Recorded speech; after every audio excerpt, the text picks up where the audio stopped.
and justices of the Constitutional Court. All counsel are online. I call the matter of the Public Protector and others, and the President of the Republic of South Africa and others for hearing. Counsel are invited to place themselves on record. Thank you, Chief Justice. My name is Moses Kakane, and Ms. Karachi and I, assisted by Ms. Chiba and Ms. Mabunda, appear for the first applicant in this matter. Thank you. Thank you, Mr. Kakane. On behalf of the second applicant, I and my team appear for the EFF. Thank you, Mr. Sminger. Good morning, Chief Justice, members of the court. I appear for the third applicant, that's Amabungani, together with my learned friend, Mr. Mbeki. Thank you, Mr. Bartlinder. May it please you, Chief Justice, members of the court, my learned friends, Mr. Nkatobi, Mr. Lutuli, and I appear for the President. Thank you, Mr. Trango. May it please you, Chief Justice, members of the court, my learned friend, Ms. Mitsala, and I appear for the second respondent, the Speaker. Thank you, Mr. Breitenbach. Good morning, Chief Justice, members of the court. Ms. Millard and I appear for the third respondent. Thank you too, Mr. Benders. Chief Justice, members of the court, I appear together with my learned friends, Mr. Mbakiwa and Mr. Darfel, on behalf of the amicus Freedom Under Law. Thank you, Mr. Marcus. Mr. Skakani. Thank you, Chief Justice. Chief Justice, I'll try and stick to the 30 minutes I promised. And this is so because I submit that the facts in this case are common cause. The majority of the facts are common cause. And may I direct the court to volume 7, pages 771 to 786. And that's where the facts which I submit are common cause are set out more in greater detail, which I do not wish to detain the court reading.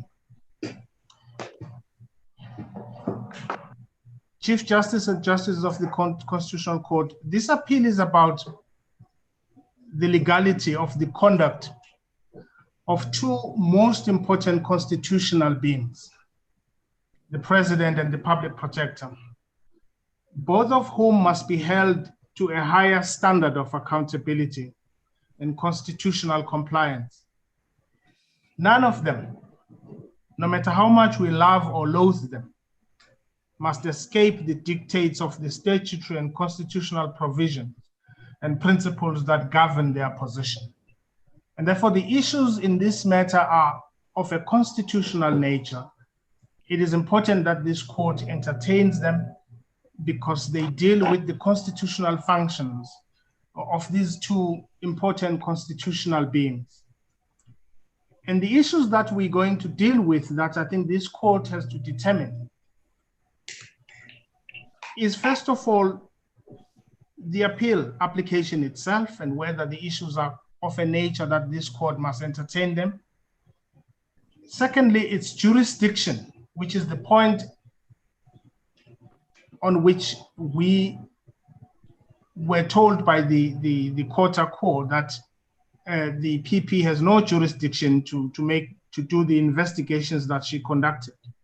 The third issue is audi, is whether in the circumstances of this investigation, because that on its own is case specific, the opportunity to make representations and to be heard was reasonable. That was granted to the President.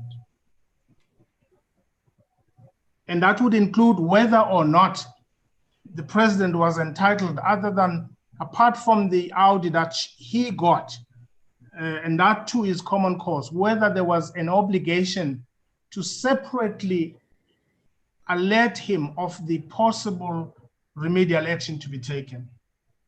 And linked to that, which is the fourth issue, is the lawfulness of the remedial action itself, because that is the point that is taken. So those are and then the issue of costs. Those are the broad issues about which we would like to persuade the court that the North Gauteng High Court, in setting aside the report and the findings that are identified therein,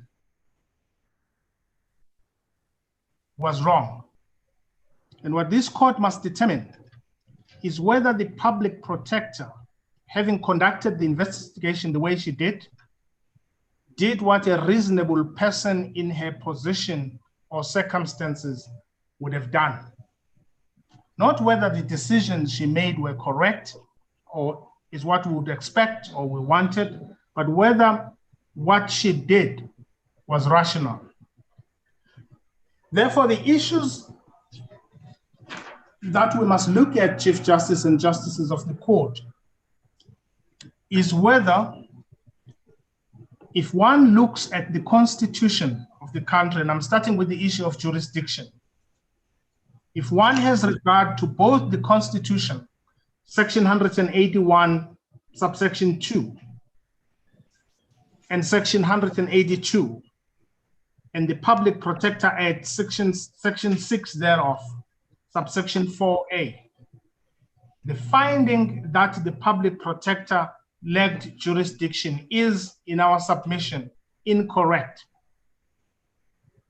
And we start with the Constitution because there is an emphasis, if one looks at the answers since the High Court from the President, there's an emphasis on the functions which are called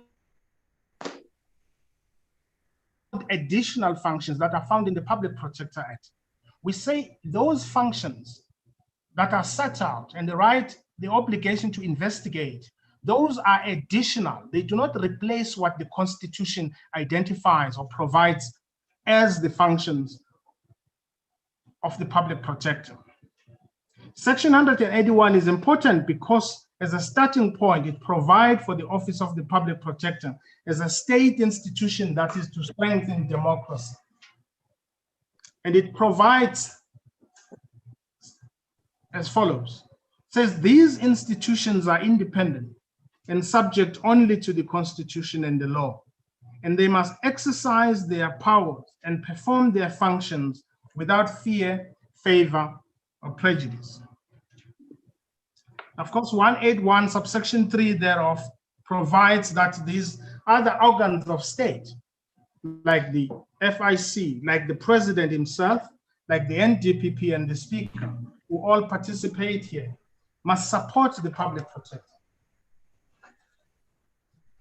More specifically, in relation to jurisdiction, we rely on Section 182 of the Constitution as the starting point because it sets out clearly the scope of the functions of the Public Protector. I underscore this section because the court found that the PP has no jurisdiction.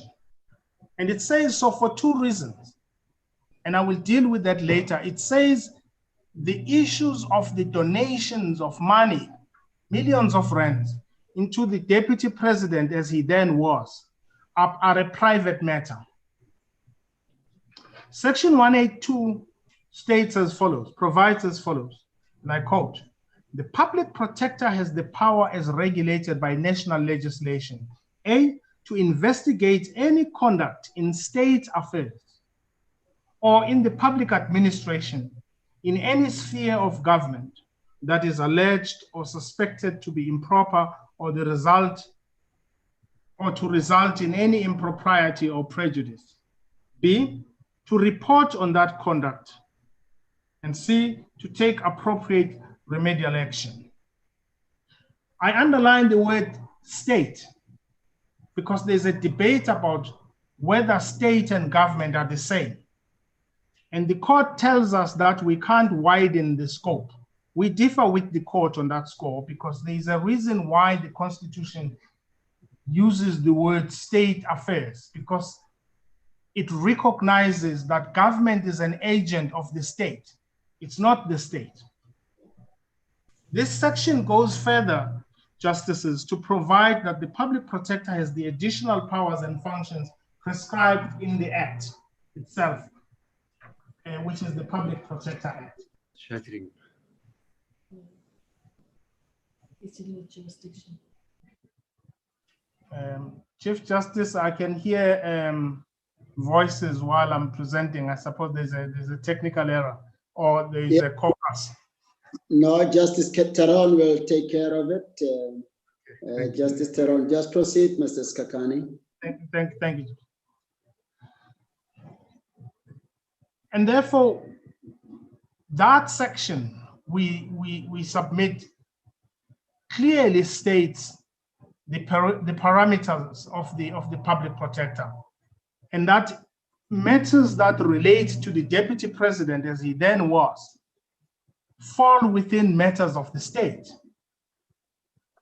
Secondly, section 96(2)(b) of the Constitution obliges the deputy president, as he then was, to not, and I quote the section that is important here, act in any way that is inconsistent with their office or expose themselves to any situation involving the risk of a conflict between their official responsibilities and private interests, close quote.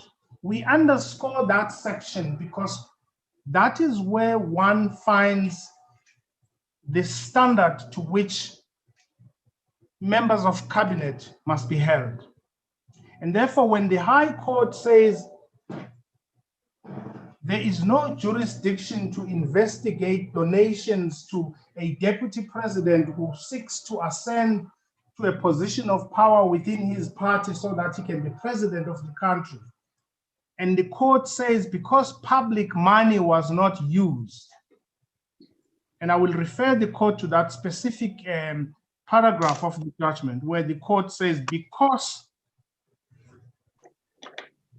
no public funds were involved, therefore it's a private matter. Of course, a private party that bribes me uses private money. I'm not suggesting that it was a bribe. I'm just saying the idea that when private money is used, is involved in exchange with someone who occupies the office or to donate significantly to their function, to their campaign, because private money is used, the public protector cannot reach that, is with respect incorrect in our view, because it would mean the public protector would not be able to investigate matters where private companies seek favor with the members of cabinet or government, any sphere of government. Of course, they would use private money to seek such favor. Clearly, the judgment of the court also adopts a narrow approach to the concept of state affairs. And we therefore argue and submit respectfully that if one looks at state affairs broadly, it would include the conduct of the deputy president seeking to ascend to the position of president of his party and therefore president of the country. The 10 minutes has expired, Mr. Skakani. Chief Justice, it's okay. I will expect then that the questions will come in my way, but may I proceed? Yes, by all means. The next issue, Chief Justice, that I said is broadly is the issue that is involved in this matter, is whether in the circumstances of this case and the investigation by the public protector, the audi that was afforded to the president is reasonable. And I say in these circumstances because case law tells us that there is no one size fits all. Sorry to interrupt you, but before you go on to the question of audi, can I ask you about the basis for direct appeal to this court? The only basis advanced, as far as I can see, by the public protector is that this matter is very important. As you're aware, in the UDM, this court said that a direct appeal is not simply available for the asking, that there must be exceptional circumstances. What are the exceptional circumstances in this matter? Thank you, Justice. I was going to get there at the end, but let me answer it now that it's come so that I get it out of the way. We submit that if one looks at what is involved in the matter, as I said right at the beginning, it is quite exceptional that we're dealing with constitutional functions of our president. And we're also dealing with whether or not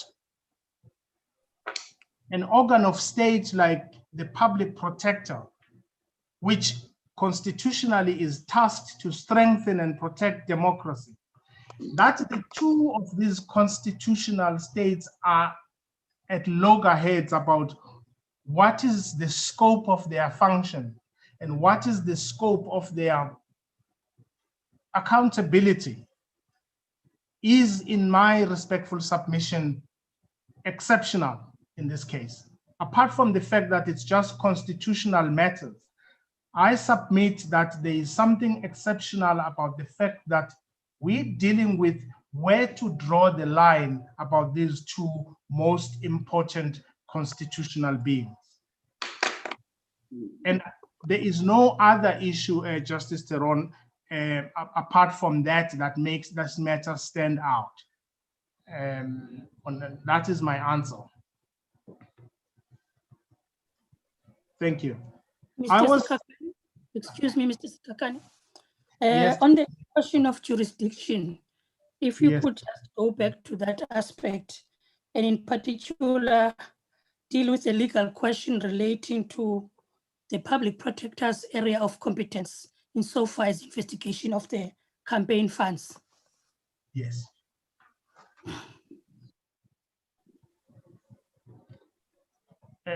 Yes, Justice Mhlantla, you mean to repeat the point I had made there? I can't, I think you're muted, Justice Sorry, Mhlantla. if you could expand on that point, please. Yes, Justice Mhlantla, the point we make here is that the starting point about whether or not the public protector could venture into matters that relate to the conduct of the deputy president are to be found in 182, which tells us that he has the power to investigate any conduct in state affairs. She makes that point in the report herself, that the conduct of the deputy president, if one reads this together with section 96 of the Constitution, if one looks at that section and the fact that the issue of the deputy president, and because this is not a party political funding issue, there's been an analysis that it's a party political funding issue. This isn't. This is money given to an individual to compete with his colleagues in his party so that he can win, right? And in our view, that is a significant donation by private parties into the coffers that are designed to advantage a single individual, not a party, to win internally so that he can become president of that party. And as we know, those issues are matters of the state. They may not be matters of government in the narrow sense. We want the court, we submit that the court should have looked at state affairs that the Constitution identifies as to include the conduct that even is in the private sphere. So the argument is based on the fact that much as he was campaigning as a member of the ANC at the time, the fact that he was the state was his deputy president, she would fall within the jurisdiction. He would then fall, his conduct will fall within the jurisdiction of the public protector. Absolutely, it's 2 points. It's his own position as deputy president, which is what we submit is covered by section 96 of the Constitution. That's one part. The other part is the constitutional function provided for in section 182 about what the public protector can investigate. And we say that the conduct of the deputy president, who's trying to become effectively the president of the country, is a matter within the definition of state affairs. And we submit that the notion that this was a matter that relates to party political funding is dispelled immediately by a statement by the ANC, which says, no, this was not donations into the ANC and how it should advance its own internal democracy. This was a donation to a person with those that were around him to compete and defeat their own colleagues in the party. It was not a donation to the party. May I proceed to the Audi? Mr. Skakane, I'm sorry, Mr. Skakane. Yes, Justice. Can I take you back to the issue debated with Justice Taron? Oh, sorry, Justice Jafta. Yes. Yes. You mentioned the only factor being that it is an important matter relating to the scope of the powers of both the president as well as the public protector, which justifies a direct appeal.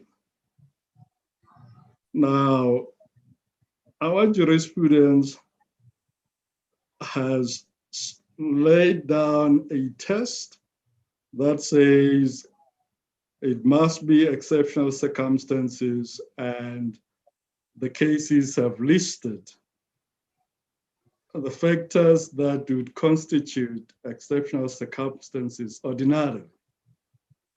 And if one looks at those factors, one does not find this factor of the importance of the power and the functionary that is the repository of that power.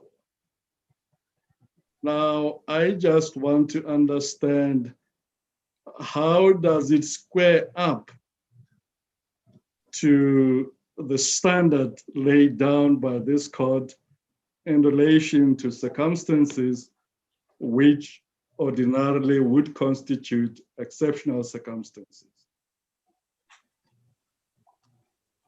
Justice Jafta, my submission on that score is simply that if one looks at the, well, we phrase it as the importance of the matter, but I suggest that it is, I submit that it is exceptional in the sense that you even if it's not important, the nature of the functionary is not important, but we suggest that, as I said earlier, what I call the clash, and I don't mean personally, but I suggest that the clash between the head of state in relation to the extent or the standard to which he must be heard, and how far the public protector can go to deal with the head of state and the nature of his or her accountability. In my submission, in our submission in this case, is a matter this court must consider exceptional. It may not be exceptional all the time that a case between the PP and the president are exceptional. I'm not suggesting that at all. I'm suggesting that if one looks at this matter, it deals with a breach, a possible constitutional breach of the function, which is section 96. And if we are wrong that it was a breach, we are wrong. But our submission is that it's the matter of a breach by the president, a possible breach of section 96 of the Constitution, and the deputy president as he then was, is an exceptional matter. I'm trying to understand that. I may let you know, perhaps you're aware of it, that we have already dismissed a case where the president was involved on the basis that a direct appeal was not warranted in that matter. And the matter also related to an allegation that the president has breached an obligation that is imposed upon him by the Constitution to sign a bill that has been passed by Parliament and was submitted to him. So I just want to understand, how do you postulate the test and say it has been met here? In other words, when we distinguish this matter from the other matters, what would be the distinguishing factors apart from the fact that it is the president who's involved on the one hand, it is obligations that are imposed by the Constitution on him, it is also the public protector whose powers derive from the Constitution.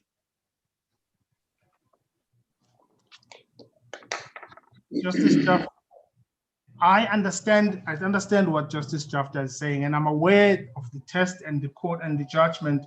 As I said right at the beginning of this particular question, I am not submitting that each and every case that relates to the two functionaries, that on its own constitutes a exceptional circumstances. I'm not even suggesting that each and every circumstance that relates to them fighting over their functions per se is exceptional. But I'm suggesting that in this matter, and in the circumstances of this case, where the president is accused not just of a breach, but a serious breach and a possible accusation that the president lied to Parliament over and above what his duties are. My submission is that that on its own distinguishes this from any previous or future clashes between the two functionaries. It's the only issue that I think separates this matter from the others. And if I'm wrong on that, I'm wrong on it.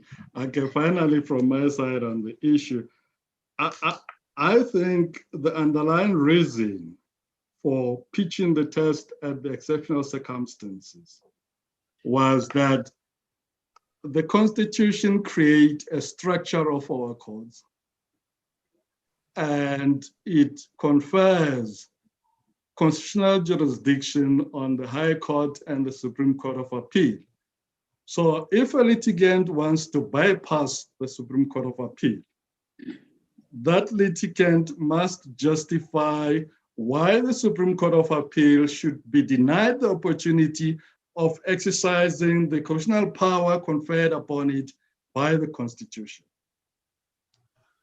Justice Chaff, can I make the last point on this? I hope it will be good enough to enhance the other obviously poor ones I've said, is that this matter, apart from, I submit that this matter hangs on the heads of both the PP and the president of this country. And therefore, I submit that it's in the interest of justice for this court to deal with the matter once and for all. Because for as long as it carries on, it hangs on the heads of two of the most important constitutional functionaries. And I think it's important for this court to determine, in whatever way it determines it, and deal with it once and for all. Thank you, Justice Chair. Thank you. Yes, Justice Madam. Let me take you back to your state affairs argument. Yes. If assume that it was somebody running for the leadership position of one of the opposition parties, would your argument stand or not? It would. I'm scared to get to this debate, Justice Madlanga, because lawyers don't want to get into political science, which is the source of all of the law, of the things about how the state governs itself. In this way, I mean, the court tells us that the definition of the state politically does not help. Well, it does, in the sense that one has to look at the state, including government, as, let's call it a place where political players compete, but basically compete in order to capture the state. It means to be part of the ruling elites, either in the local government or any other sphere of government. Therefore, the conduct of a political party in its endeavors to get hold of the levers of the state is a state matter. And therefore, the line that separates what is the conduct that is private for a player in politics is very fine. And I think that is what Section 96 tries to tell us, is that those leaders upon which it calls to exercise caution, it doesn't just deal with how they conduct themselves in their public duties, but it's about how they conduct themselves in their private life, because it is in our parties where we go. It is in the weddings and functions where officials get bribed. They don't get bribed in their offices. So 96 is to guide, well, alert those in those positions, not just to guard against conduct within the public sphere, but how in their private lives and their private ambitions, they may compromise or run the risk of a conflict of interest between the matters of government and the matters that are private.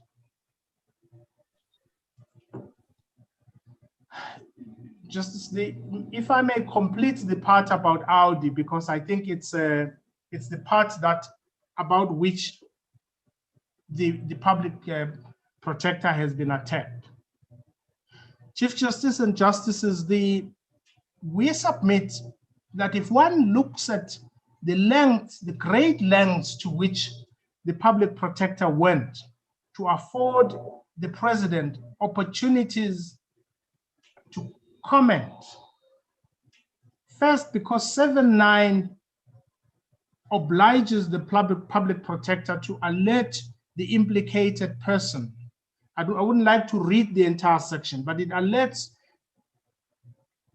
obliges her to do so. And in this case, it's common cause and it's not denied that that she did. On many occasions. Let me come in there, Mr. Yes, you accept that what the public protector was to do was a two-stage process. First, is there merit in the complaint? And second, if there is, what should the remedial action be? So it was that two-stage process. I'm sure the answer is yes. I'll cautiously say yes. Thank you. Now, let me take you back to the common law. Yes. I've always understood the common law to say you are entitled to audi as long as the applicable statute does not say you are not. That is what the common law was. And on the common law, my understanding is that if there are two distinct stages, you would be entitled to audi at each one of the two stages. Now, that would mean, in accordance with the common law, an affected individual would be entitled to a hearing even at the stage of the remedial action. You'll comment if you disagree with me even as to what the common law says or said, you will correct me. Now, moving on, I would understand the Constitution to seek to, even make that stronger. That is the administrative justice, to make it stronger. Now, if you say that at the stage of the remedial action, there is no need for another opportunity for a hearing, That to me sounds like a retrograde step, and a retrograde step in the face of a constitution that I would think seeks to even improve the situation. Can you please comment on that? First, Justice Madlanga, I agree with you, right? That the Constitution must seek a higher standard. Maybe where I don't want to say differ with you is the point I would make is that even with that standard, I would submit that as our cases, I think the F-Life case and others tell us, is that even that, it depends on the nature of the case, the nature of the decision and how it's made. And therefore, in one of those multi-stage decisions, it may well be that doing so substantively is possible or is even desirable.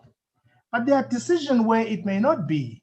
You may not have to split the decision. Let's take this case in point. We submit that the 7-9, let's call it the interim report because that's what it's been called, but it's a notice. What 7-9 tells us is that the Act, what the PP must do is to alert the implicated person of the possible adverse findings. It goes as far as that. And they accept, Justice Madlanga says to me, but the standard must be higher. I must tell you that this is what I'm going to do to you. This is what I'm likely to do. I make two submissions. And if the first one is wrong, I make the second one.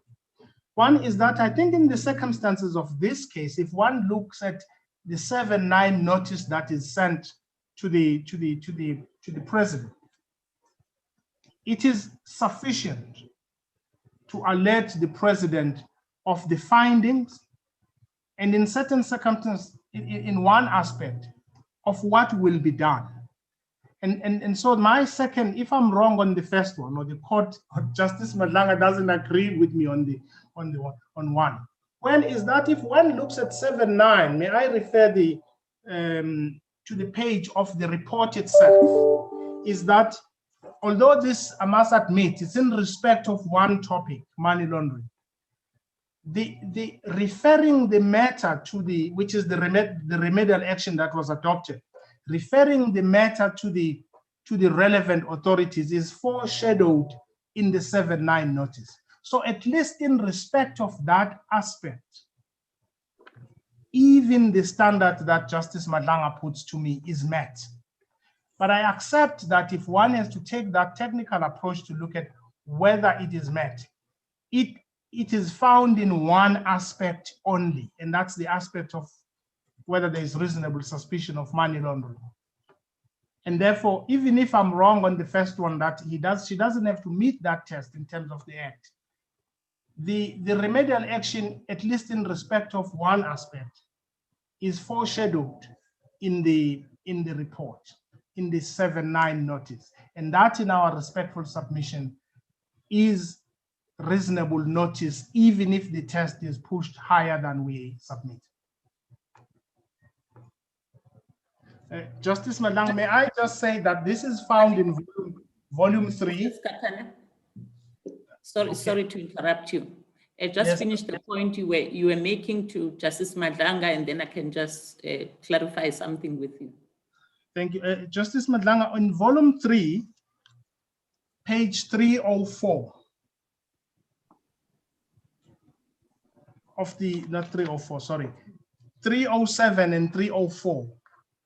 I'm just making that reference not to read now, to say that is where the remedial action twice is foreshadowed in what the president is given.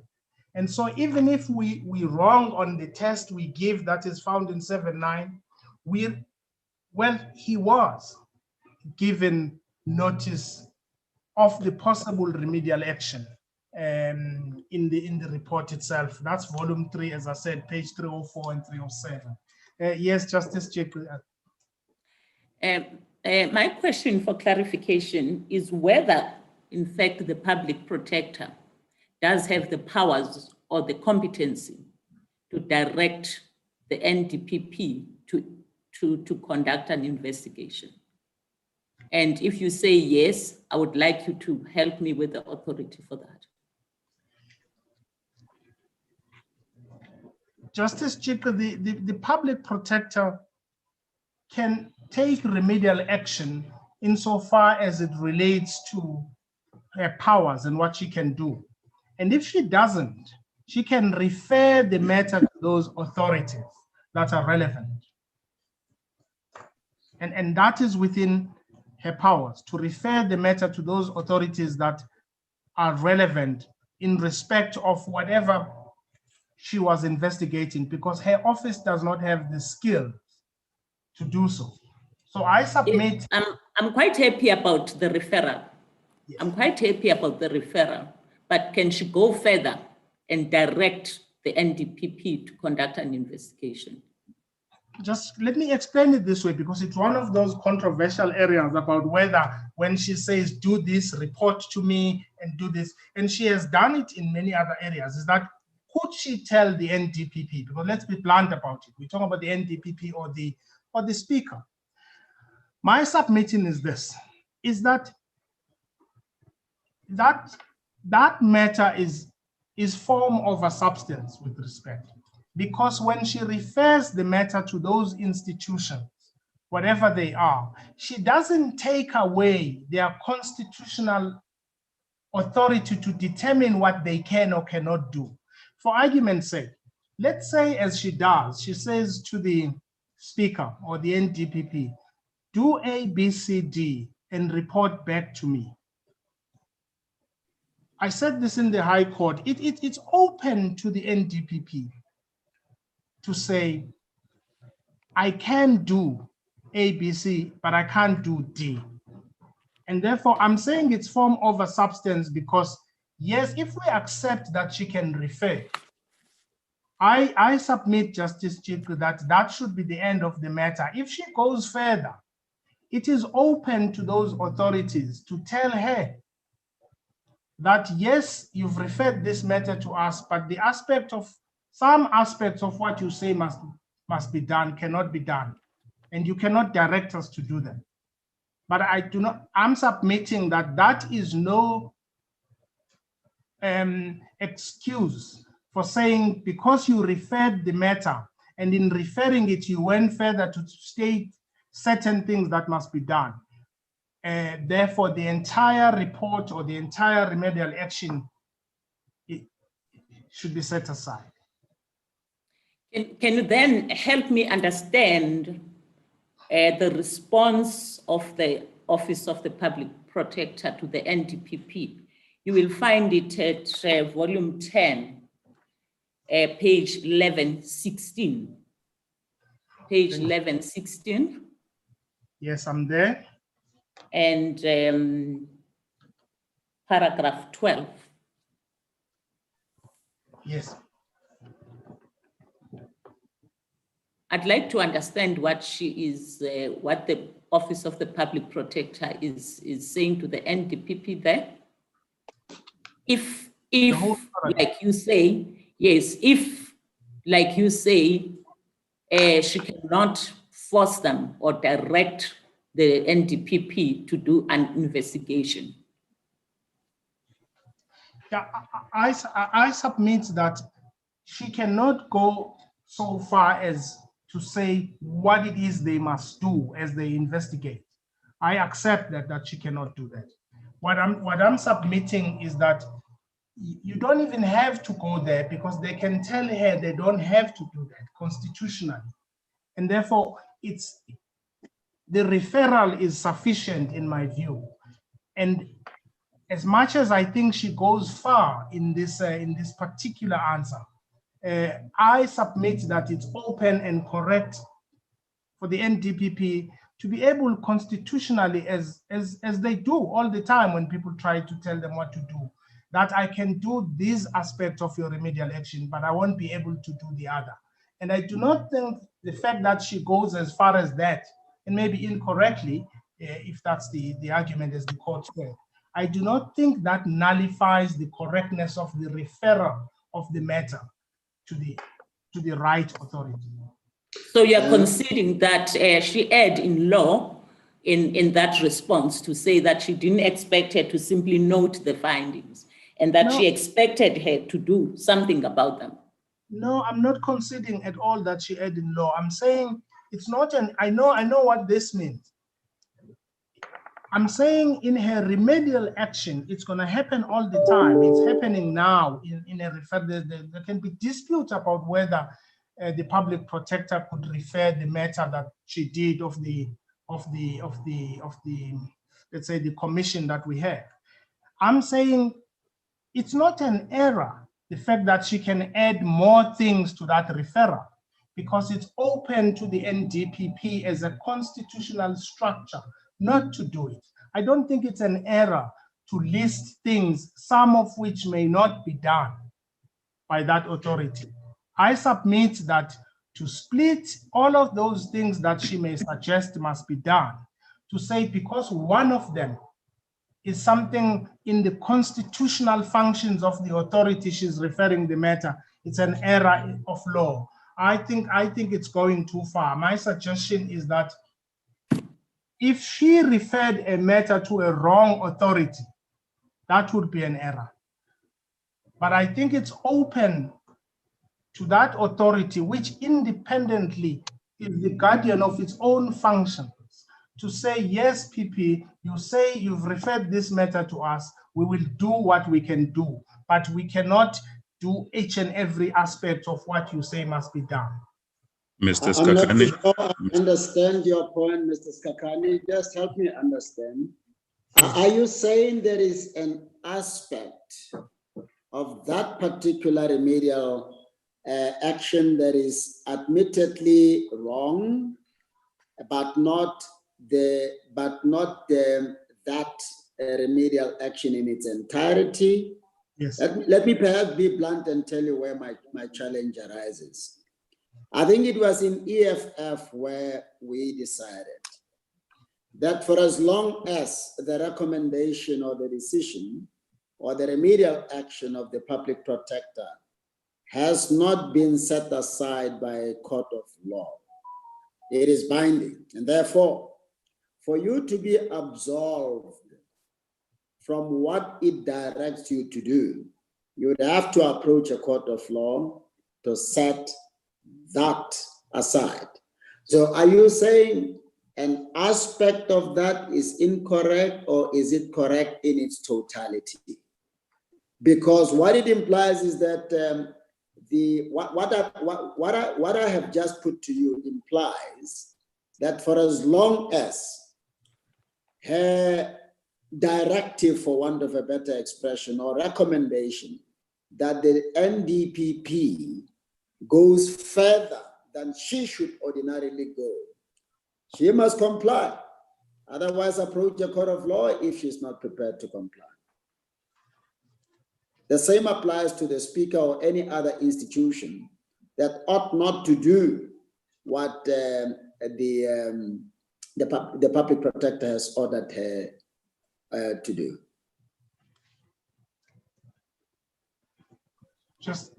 Chief Justice, my submission is this, is that yes, it is true that she can't direct in such great detail what it is they must do in conducting their investigation. Yeah, she must just refer. She must refer. And if she goes beyond referring? And the point I was trying to explain, I accept that point. But I'm submitting that it is sufficient that she has made the reference to the right authority. And that on its own cannot mean that the entire remedial action is unlawful. I understand that part. What is to become of the part that seems to impose an obligation on any of those other constitutional functionaries, but obligations that ought not to be imposed on them? How do they escape that for as long as the recommendation stands?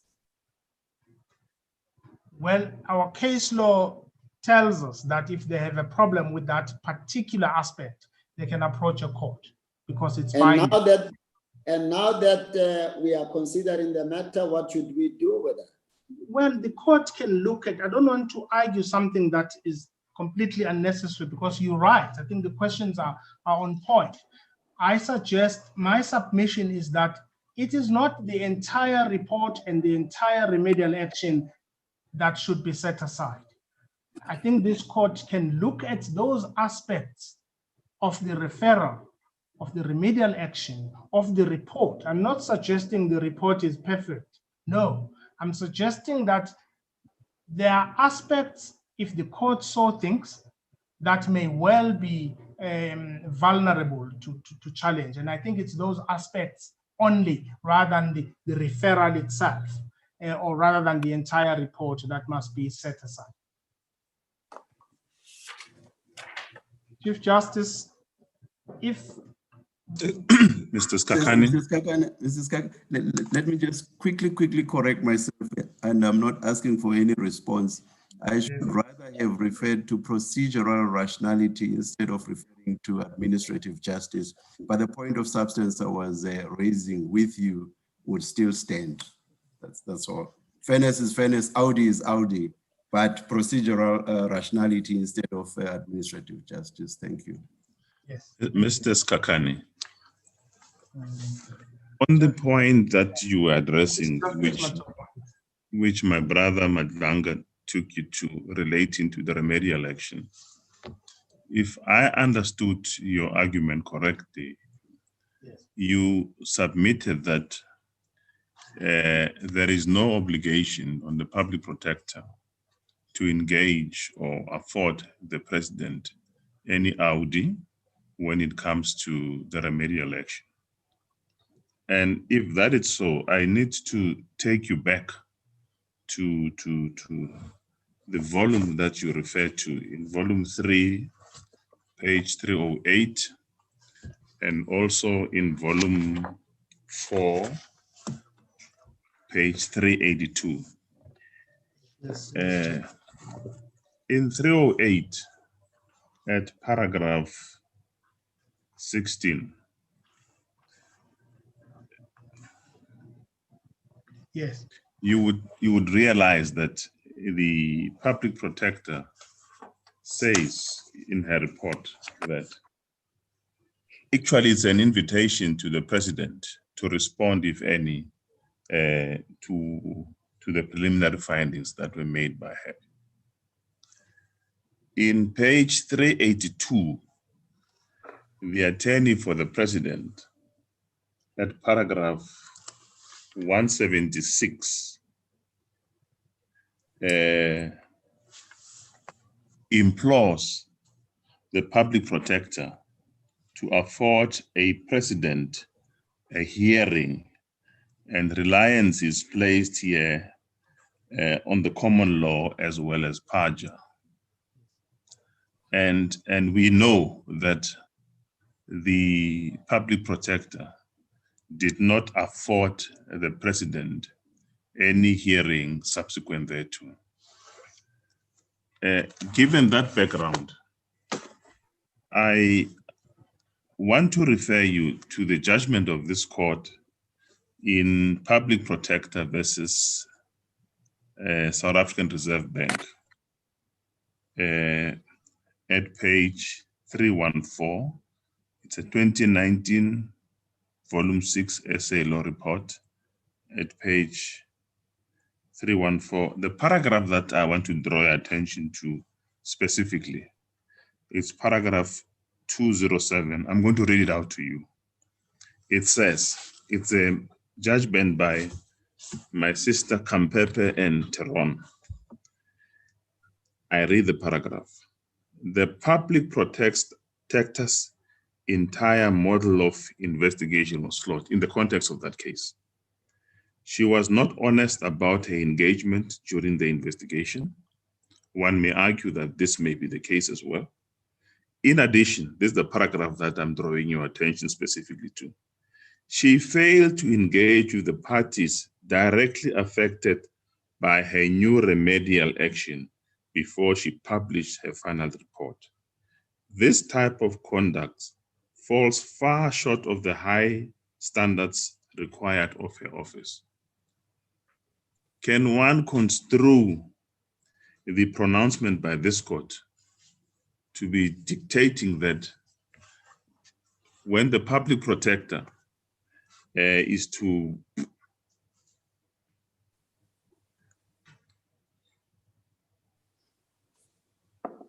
prescribe some remedial action, audi is required or not?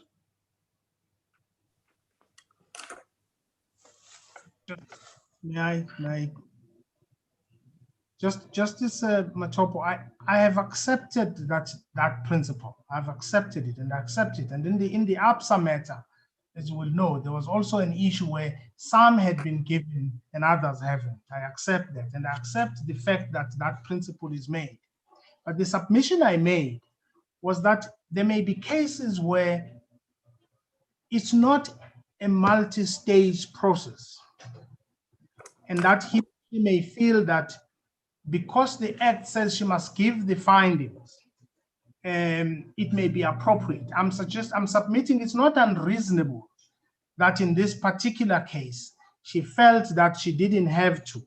But my second submission to that was that because it's a correct position that Justice Matopo refers me to, is that in any event, substantively, if one looks at the point to which I referred, Justice Madlanga, is that whether this was the aim or not, is that substantively the remedial action is foreshadowed in the notice that he gets. And the president was entitled to respond to the foreshadowed remedial action in the event that my first answer is not satisfactory, is that in any event, this remedial action is foreshadowed, at least in respect of one aspect of the report, that the matter will be referred to the relevant authority. But Mr. Skakani, in circumstances where the person investigated make a specific request, how can that be appropriate? Why? No. That specific request, just allow me to have my say. How can it be excusable not to do so? Chief Justice, I accept that as a standard. I do accept that. I'm saying it even on the understanding that the point was foreshadowed. Why wouldn't you afford the person the opportunity? But Chief Justice, maybe I'm not expressing myself clearly. I accept that principle, but I'm saying as a matter of substance, whether it's done intentionally or not, it doesn't really matter. It is foreshadowed, and I accept that it is not correct not to specifically give that remedial action, but I'm suggesting that as my second point, it is foreshadowed in what the president is given. No, maybe I'm not making myself clear either. I'm just saying, Mr. Skakani, as I understand what the president sought to do was to say, I want to deal with that point that is foreshadowed. Just afford me the opportunity to address that point that is foreshadowed, among other things. Chief Justice, the point I'm making is this, is that there is absolutely no prejudice because whether it's intentional or not, it is foreshadowed. Okay. It is in the 7-9 report. We may debate whether it is there because she intended to put it to respond to the request, maybe not, but as a matter of substance, it is there. We can punish her if we like for not intending to do it, but as a matter of substance, it is there, and it was open to the president to respond to the remedial action which says the matter will be referred to the authorities, which was the remedial action. Mr. Skakani, can I ask you about the substance, the substantive argument that you rely on? I want to take you back to the test that you rely on in section 7.9a. Yes, Justice. Now, if one analyzes the wording of that subsection 9A very carefully. It says that during the course of an investigation, and that of course would also include, if it's to be rational, would include the remedy. Any person being implicated in the matter being investigated, and if that may be detrimental to that person, then that person will be given an opportunity to respond in any manner that may be expedient. Now, on the question of procedural rationality, the public protector allows audi on aspects of the investigation, but when it comes to the remedy, no. I understand your substantive argument, but then is that not in direct conflict with what is stated on the test that you rely on in section 7.9? Because it says that they may respond in any manner that may be expedient under the circumstances. Then does it not follow that for procedural regularity, rationality, that the president should have been given an opportunity, and in the light of his request, to address that remedy? Thank you. Justice Victor, my last answer on this question is this, is that the question is whether, given the circumstances of what she was doing, was it entirely unreasonable to give one opportunity in which she has the findings that, let's call them possible adverse findings, at once? She does it once in the 7.9. And but is it procedurally rational? I submit that this issue is case specific. She may well determine that if I give one notice, let's call it interim report, and in this interim report, which is almost complete, she says, please make your comment. And therein she foreshadows, and I submit that I accept that it may be insufficient because she does it in one aspect. It is sufficient in the circumstances of this case. It is not irrational that she determined that the purpose of 7.9 as a whole will be served that way. Mr. Sikakane, please can you refer us to that part of the notice that you rely on for perhaps satisfaction of audi in relation to money laundering? That part of the notice, please. It's page, excuse me, Justice,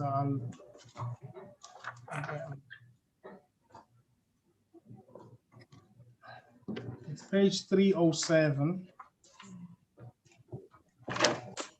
Oh, sorry.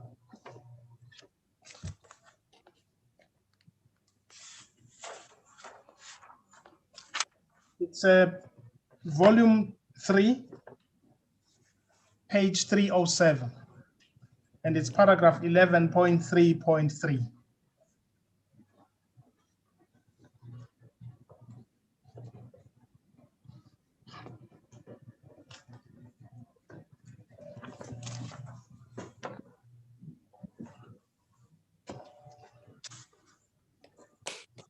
And Justice Terrell, may I say this about that point? As I indicated, I make that point having accepted that specifically there was no separate section as I hear it was required that she did, and I've accepted that point. But what I'm saying is that substantively, it foreshadows what remedial action she may do. Mr. Skakana, I'm sorry, on that point, does it mean then that the hearing that she gave the president should be taken to be limited only to the remedial action relating to money laundering and investigation by the NDPP? Justice Jafta, it would be wrong of me to use that as a general point, because I noticed that it's in relation to one aspect, and therefore, if that argument I make is the one that that the judges take. But that argument I make may not be applicable to other aspects because she doesn't say though in those topics. And so quite honestly, I would be wrong to attribute that foreshadowing of the remedial action to other aspects. Okay. And it's lacking in that way, and I can admit that myself in that second aspect of my argument. Okay. Let me just seek clarification on the issue of something remaining of the remedial action directed to the NDPP. As I understand it, I may be wrong, the core of that remedial action is for the NDPP to investigate a crime. The core, yes, the core of the referral first is the acceptance that they are the authority that can determine whether a matter is prosecutable or the matter meets all the sufficient elements of a particular offense that she suspects, with her limited knowledge in that aspect, may have been committed. But the way the remedial action is framed, it doesn't say consider whether you may prosecute. It says investigate, yeah, isn't it? Yeah, I think the distinction really, when someone refers the matter to those authorities, I think they are the constitutional body to determine how to do their work. And to the extent that she says investigate, and of course the investigation by the prosecuting authority is also about whether or not the matter before them is worth prosecuting.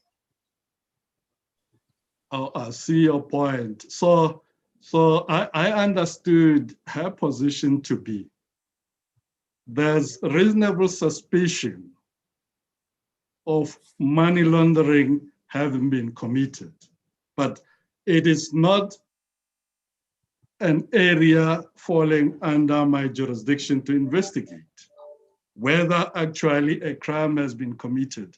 That's how I understood her position to be.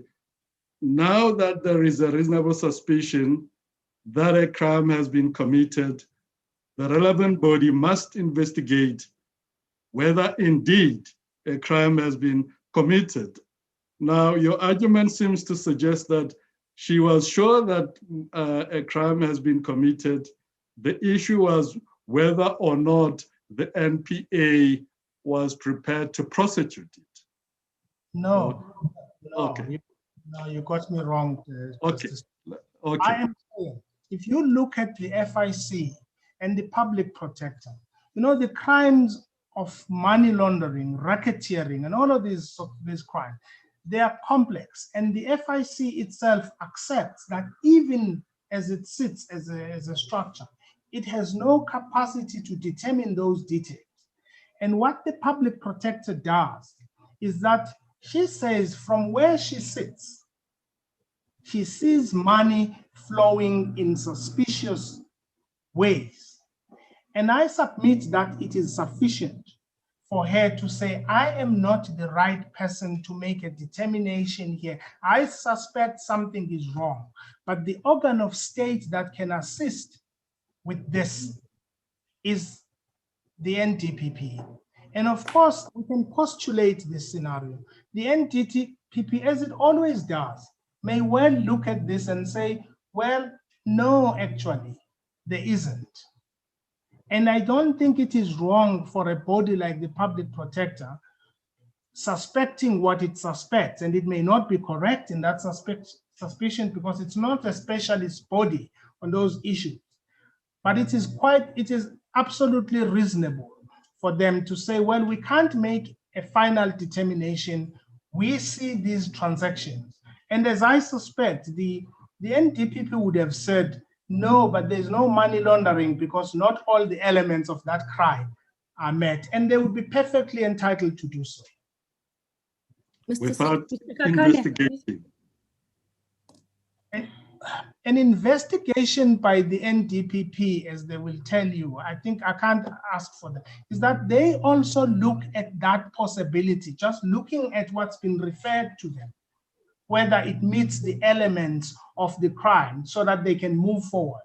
And so investigation in the broad sense is about considering whether what has been referred to them is as indeed described by the person referring the matter to them. But they are the body that determines that. Okay. Mr. Sikakane, if that is the case, why did the public protector in her report, that's volume 3, page 176, 0.94, demand from the NDPP to submit an implementation plan within 30 days for approval by the public protector, in which the NDPP would have to indicate how the remedial action would be implemented? Why would she demand such a document or such a information from the NDPP, even set out timeframes within which to conduct that investigation? Justin Mhlanhla, that is the point I was making when I responded to the Chief Justice, that the court may well determine that going to such great lengths as to ask them to tell her at all and what to tell her may well be an issue that this court may determine she went too far. But I'm submitting that it's not irrational that she referred the matter there and that she asked another organ of state to indicate to her what they were doing. But of course, if that on its own is something constitutionally the NDPP can never do, to tell a person referring how far they are with the investigation, I would accept they wouldn't have to do it. But the referral itself, as I said, is not unlawful. Mr. Sikakane, on the aspect of money laundering, I am slightly confused. The complaint by Mr. Maimane related to money laundering. If I read the Public Protector's report, it says that one of the issues that she was looking at was whether there was money laundering. In the written submissions filed on behalf of the Public Protector, he says that the Public Protector was not concerned with that issue and didn't investigate that issue. What is the position relating to it? Was there a complaint about money laundering? Did the Public Protector, was it an issue for the Public Protector, and did she investigate that issue? It was an issue that she said she investigated. That was before. And that's why if you go to the report itself, she makes a finding on that aspect, that she went as far as investigating all of those aspects, including money laundering. If I recall the submissions filed on behalf of the Public Protector, I don't have the paragraph right now, but it seems to me that those submissions say that the Public Protector did not investigate whether there was money laundering, but she simply referred it to the relevant authorities. Justice Taron, if you go to the report itself, she considers the issue that makes her conclude that in her view, and may I accept limited view because it's a matter that she can never determine for certain what it is. She says from where she sits, she has a reasonable suspicion that it happened. But she accepts, as she must, that she is not the authority to conclude about that matter. And the report itself makes that clear. So she looks at it from the position and the ability of the public, of her office.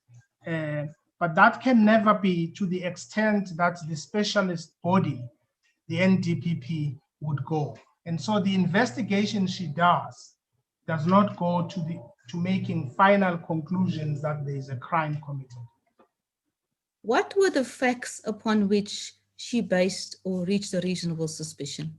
She says, yes, she says, and she may or may not be right, but the suspicion is reasonable. It's the movement of money between different accounts.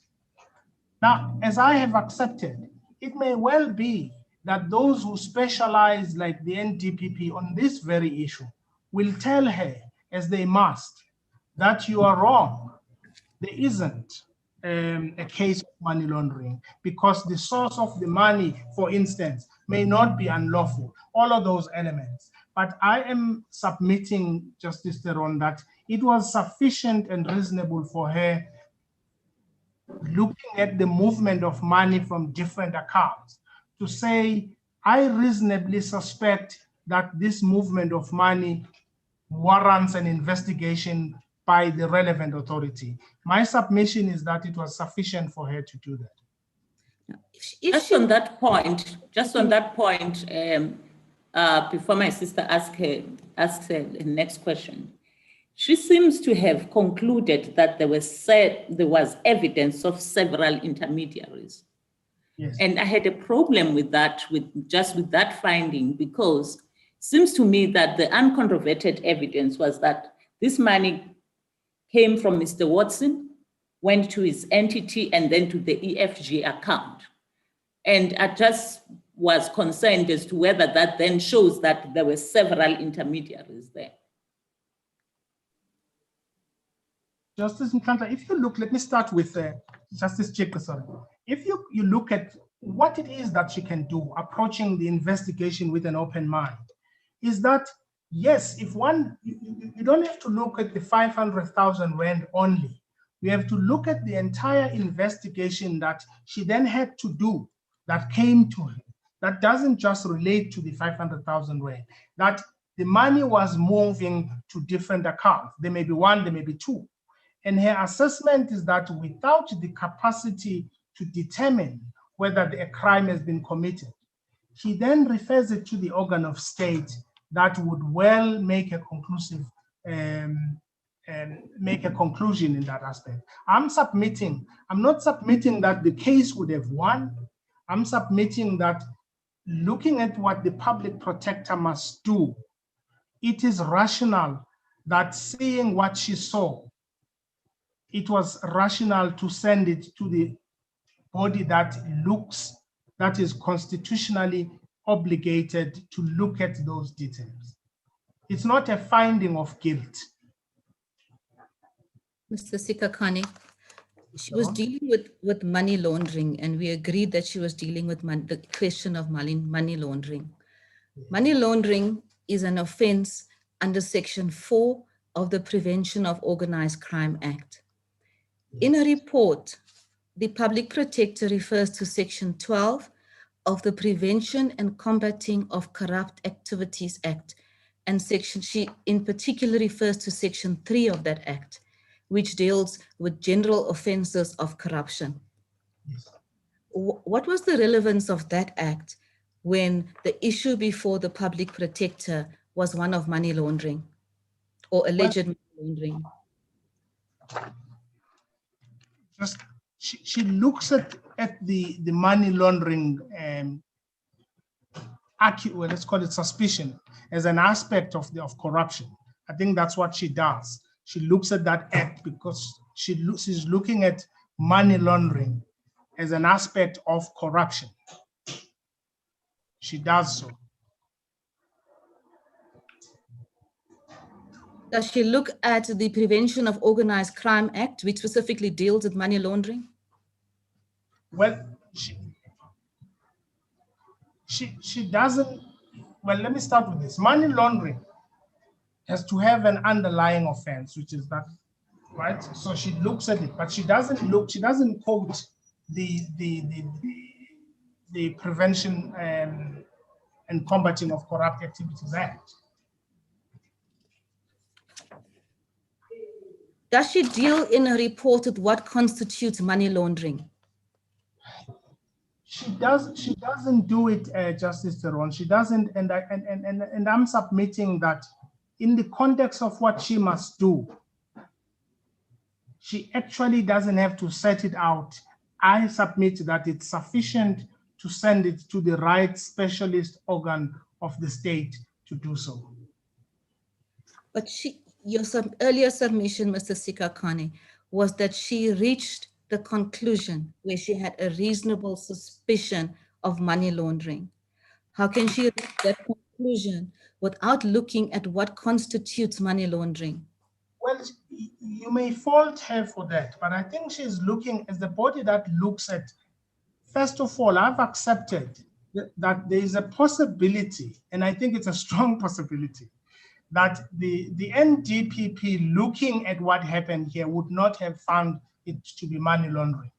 But I don't think it is irrational for her looking at the movement of money and not making a finding of guilt to refer it to the body that should look at those details. I'm suggesting that she doesn't have to, unless she is to find a person guilty of money laundering. And it's sufficient that she falls short of that. She says, in my office, as I look at it, I look at the movement of money. I am not equipped to know whether those elements have been met. And I'm submitting that it is sufficient for a person referring a matter to the specialist body to have that suspicion. And on many occasions and in many instances, the NDPP disagrees with people who've referred matters to it. And this may be one of those cases that they would have disagreed with her. And your submission would be that based on what she had and what she's placed before this court, she had a rational basis for her suspicion. I submit that she had a rational basis to send it to the specialist body, seeing the movement of money. Thank you, Mr. Sikakane. Okay, just on that point, Mr. Sikakane, I know that in your words you said that, well, it was reasonable for her not to rely on the opinion of the Financial Intelligence Center because they don't have investigating powers.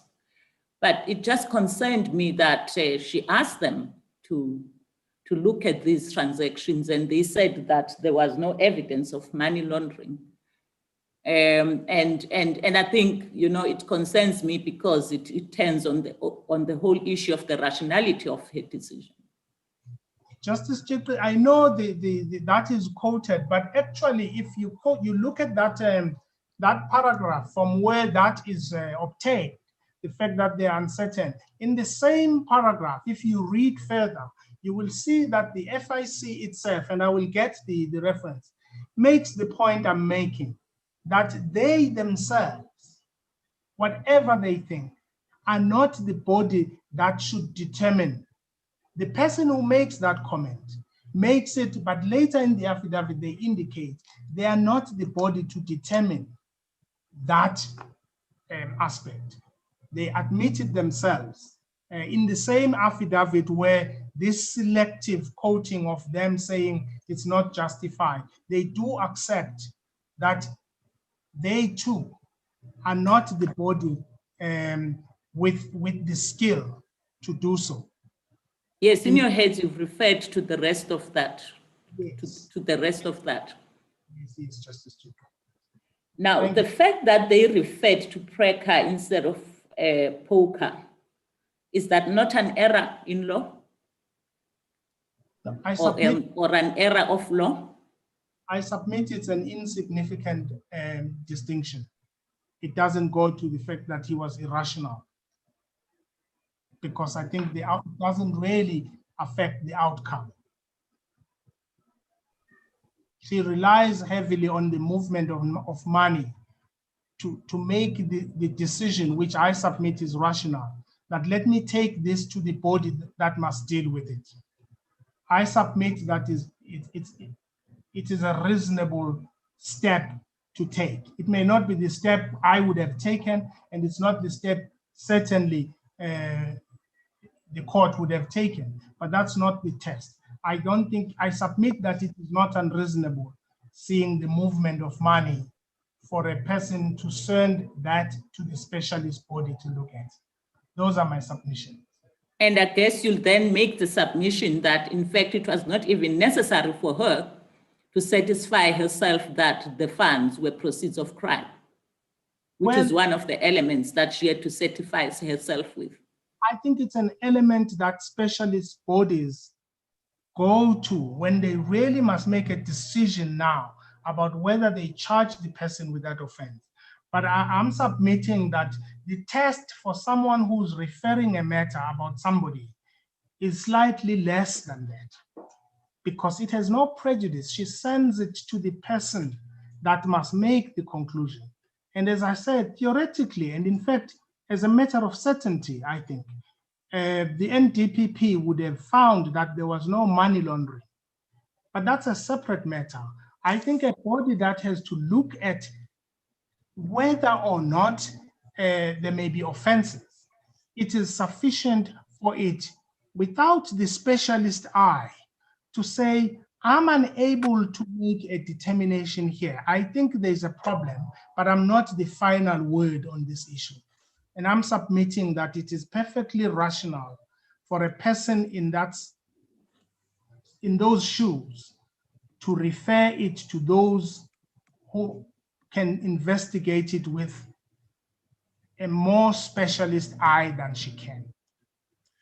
Just to round up that debate, Mr. Skakana, my questions stem from that very question I had asked you initially about the fact that she directed that the NDPP should investigate, and as Justice Mhlantla said, actually sort of set parameters on what the NDPP was expected from her. I'm just rounding it up so that you understand that these concerns that I'm raising with you perhaps would not have been concerned if she had simply said, well, I don't have the capacity to do this, so I'll refer to someone who has got the capacity.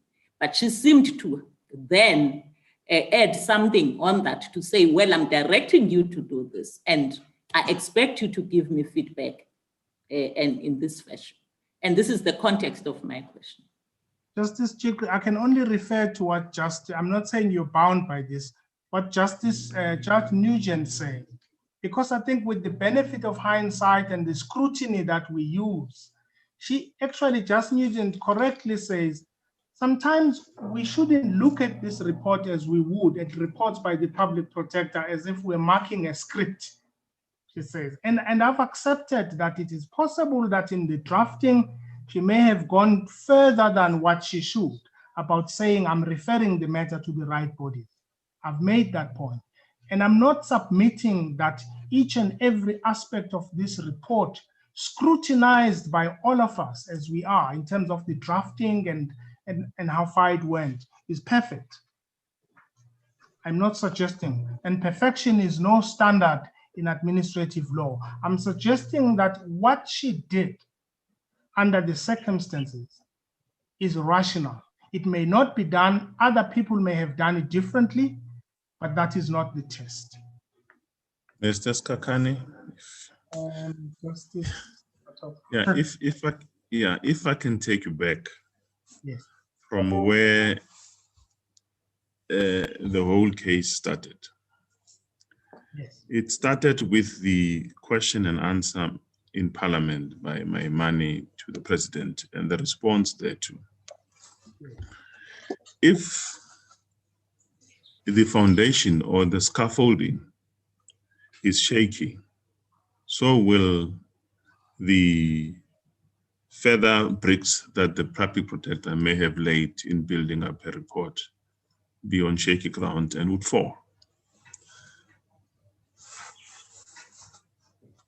What started was the question by Maimane and the response by the President, which the public protector, even though the President 7 or 8 days later sought to correct the misinterpretation of facts, the public protector seemed not to have accepted it and concluded that the fact that the President had misled the Parliament is substantiated.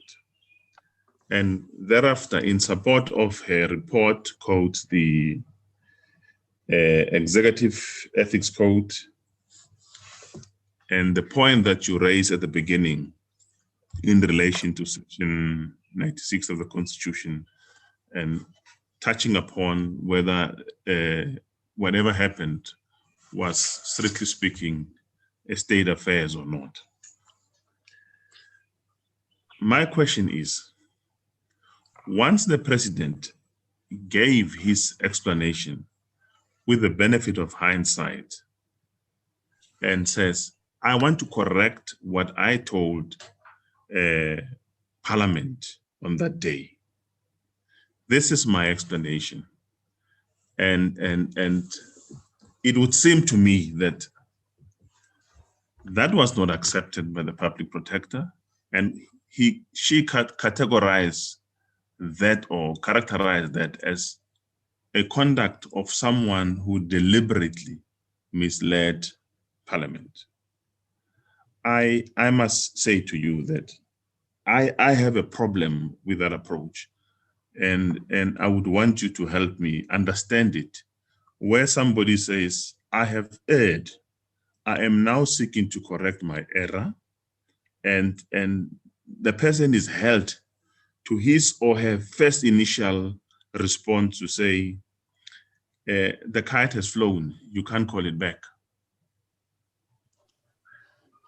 Well, Justice Matopo, let me finish it up, because you would realize from that premise, right, whether it is a correct or incorrect premise, it led to the allegations about money laundering and everything that goes with it, including the debate that we have just had relating to the referral to the NDPP or otherwise, whether it is correct or not. I have not heard you on this point. I thought it is important that you tell us what your views or your submissions are. Well, Justice Matopo, factually, what you put to me is correct. But you subjectively use the word interpretation of facts.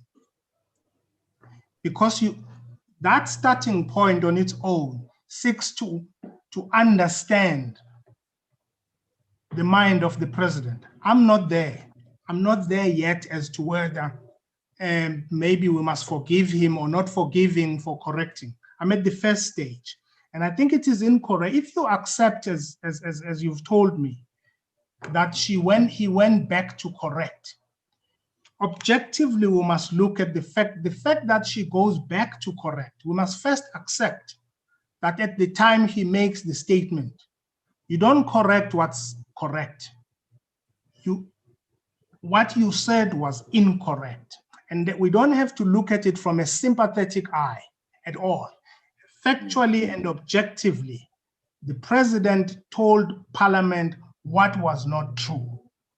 Now, whether after that you want to sympathize with him, whether he was misinterpreted or shame he came back, it's a second stage.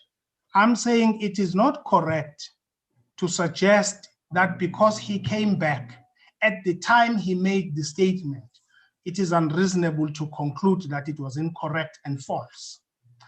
Now, in order to know whether it is justified to be sympathetic about his coming back, before you move on to the coming back, Mr. Skakan, let's focus at the first stage. So what's proscribed is willful misleading. Now, the point made by my brother Justice Matopo opened with the question that had been asked by Mr. Maimane. So the response that the president gave had everything to do with the nature of the question that had been put to him. And the focus of that question was a payment to the president's son. Yes. And not to the CR17 campaign. And that, therefore, was also, because the focus of the question was this, therefore, the question of the response was also this, because it had everything to do with. Now, that goes to a very important issue, the question of willful misleading. Well, let's get there, because that interpretation to Justice Madlanga is slightly sympathetic. Let me put it this way.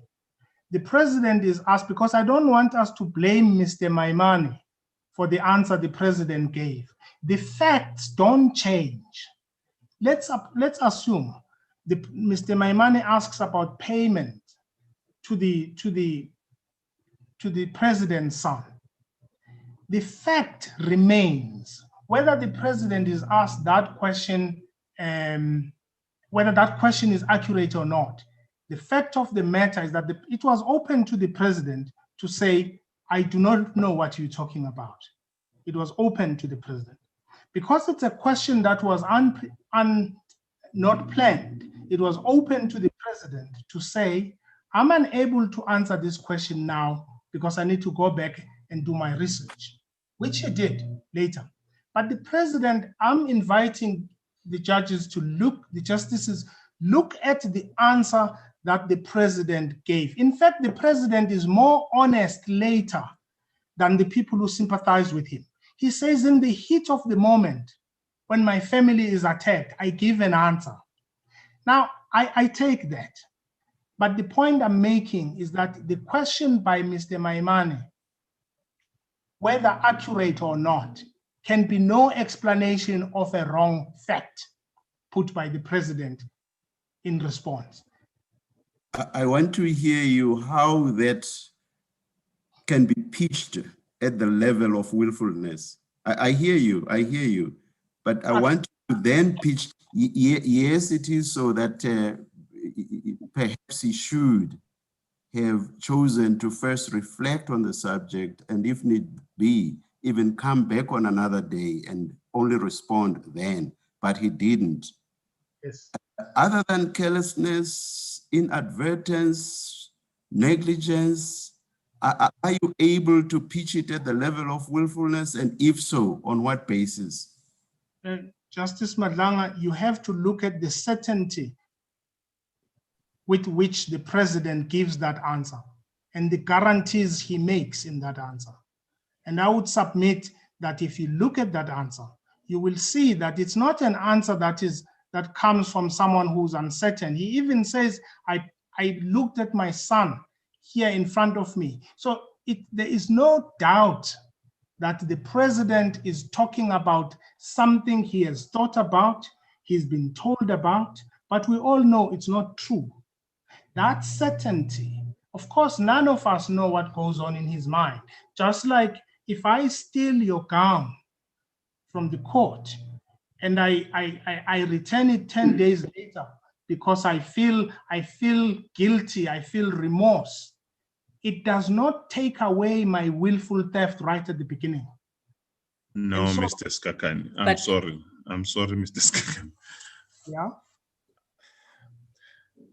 What I want to establish, and which my brother Matlanga is trying to establish from you, putting it.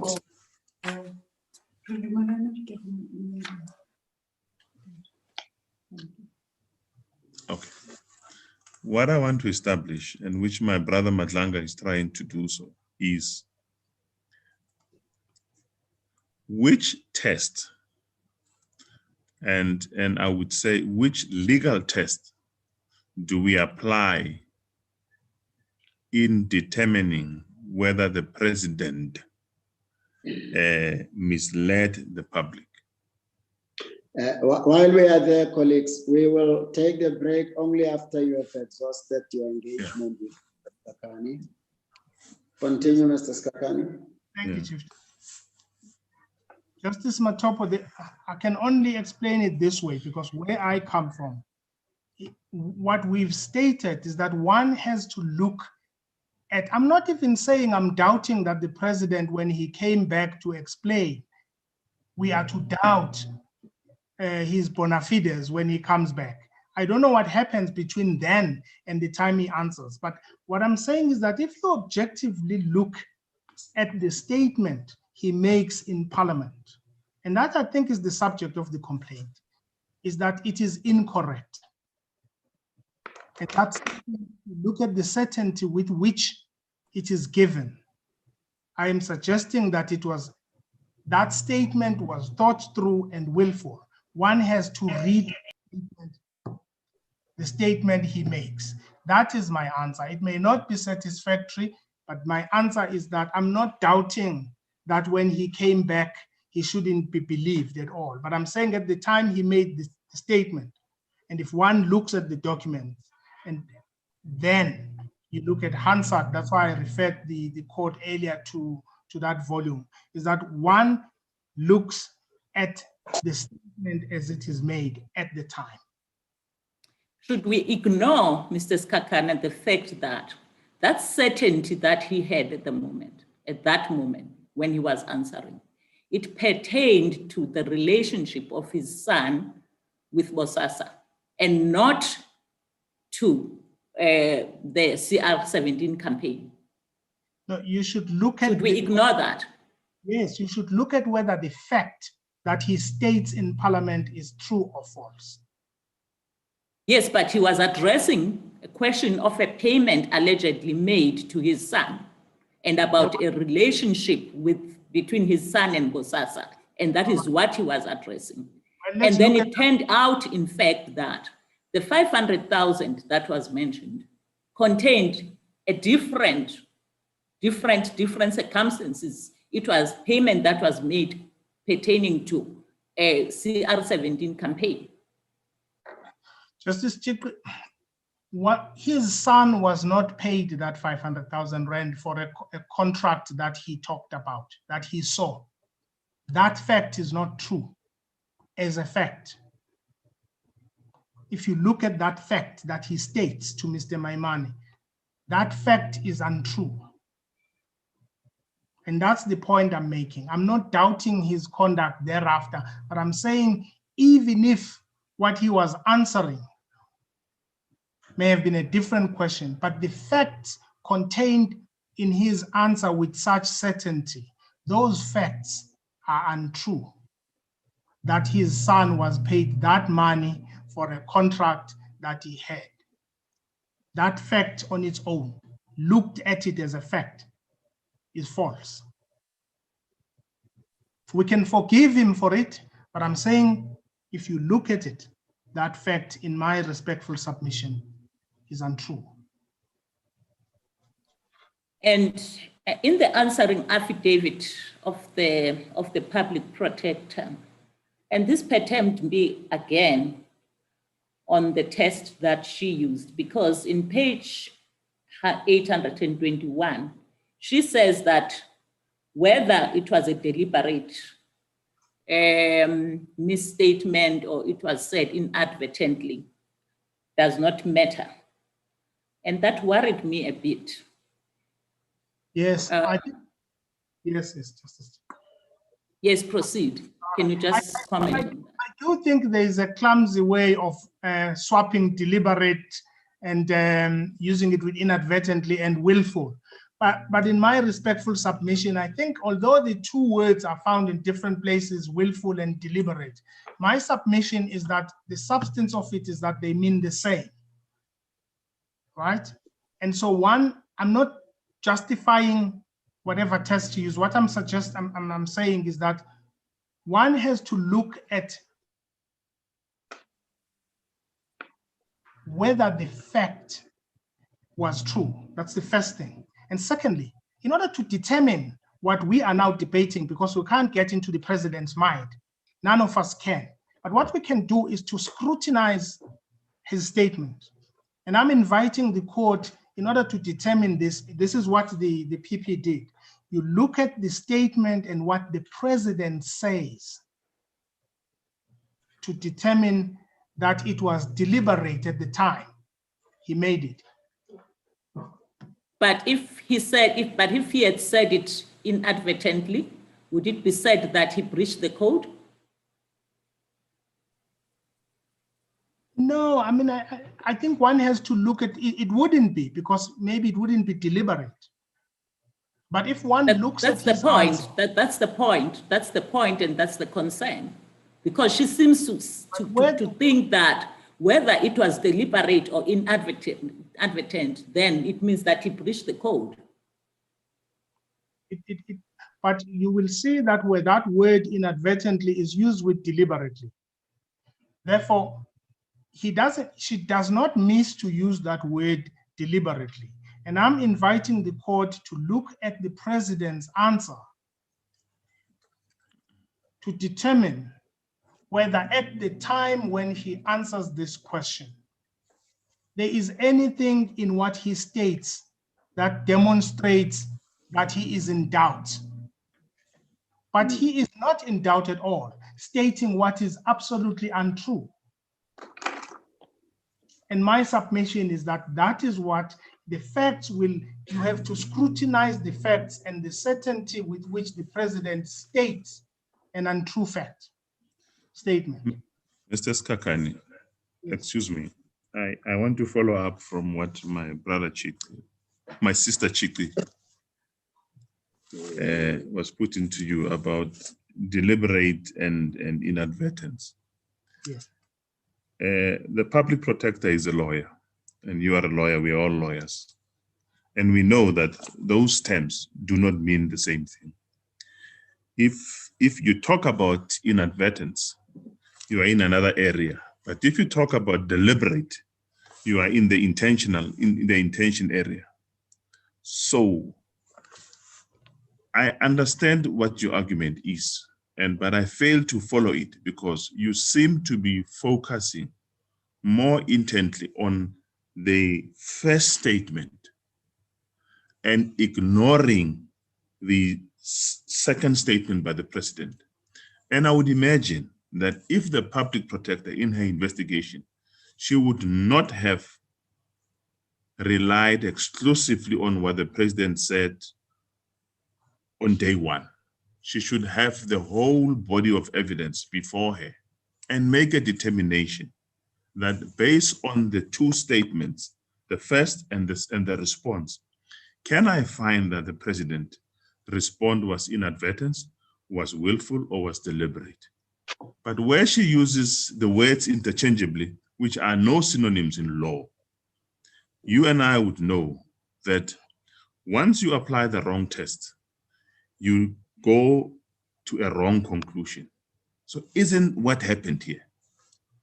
Well, wrong test, wrong legal test led to a wrong legal conclusion.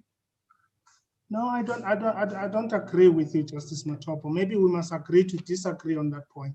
I think you and the PP may well be guilty of the same thing, is that you can't ignore the first line. Let's determine first what happened in Parliament when he answered.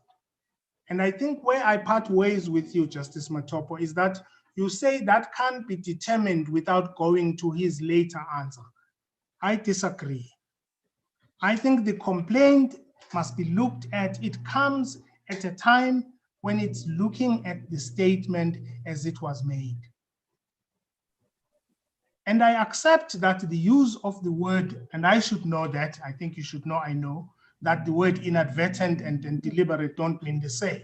But I'm saying the analysis was the analysis of whether or not at the time this statement was made, it was untrue. And if you look at the answer by the president, that statement at the time was untrue. And that the answer that the president gave knowingly itself, even if you accept her second answer, when he comes back, he gives the answer that he gives. But the statement of fact that he made to Parliament remains untrue today. It remains untrue today as a fact. And so one has to look at this with no sympathetic eye and no loathing eye.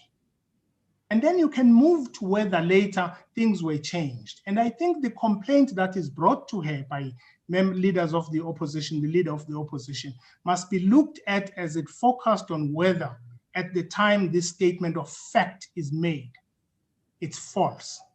And this statement of fact, as I submit, Justice Matopo, is false today as we speak. It's untrue. Not that it later changed. Mr. Sikhakhane, one last aspect from me, please, and it's something different. In her report, at page 82 Yes. of the record, and it's page 11 of her report. The public protector identifies 3 issues for determination. I'm particularly interested in B, the issue relating to whether President Ramaphosa improperly exposed himself to any situation involving the risk of a conflict of interest between his official duties and his private interest. What conclusions did the public protector reach on this issue? Well, why I ask is because the findings of the public protector under this heading relate to the president's failure to disclose campaign donations in breach of the code. It does not refer to the conflict of interest issue that was before her. I accept that that's what he says, and I think it's conflated with that, because she writes about his failure to disclose that as an offense rather than to say getting the money itself, and I think she splits that. I don't want to defend how that is conflated, but I think it is conflated. Then how do we deal with the status of a report where issues are raised in that report and certain issues are not answered? Because here we're looking at rationality and legality, isn't it? Yes. I have made this submission that the court is at liberty to look at certain aspects of the report that it believes those aspects were not good, but it does not take away the entire report and everything that is in it, and every finding or every remedial action.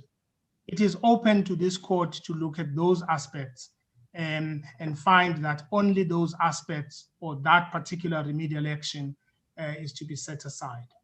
But what are we to make of it that there's 3 issues that the public protector identifies? And if the second issue concerned the risk of conflict of interest regarding the president's son and Bosasa as it was then known, what are we to make then on that issue?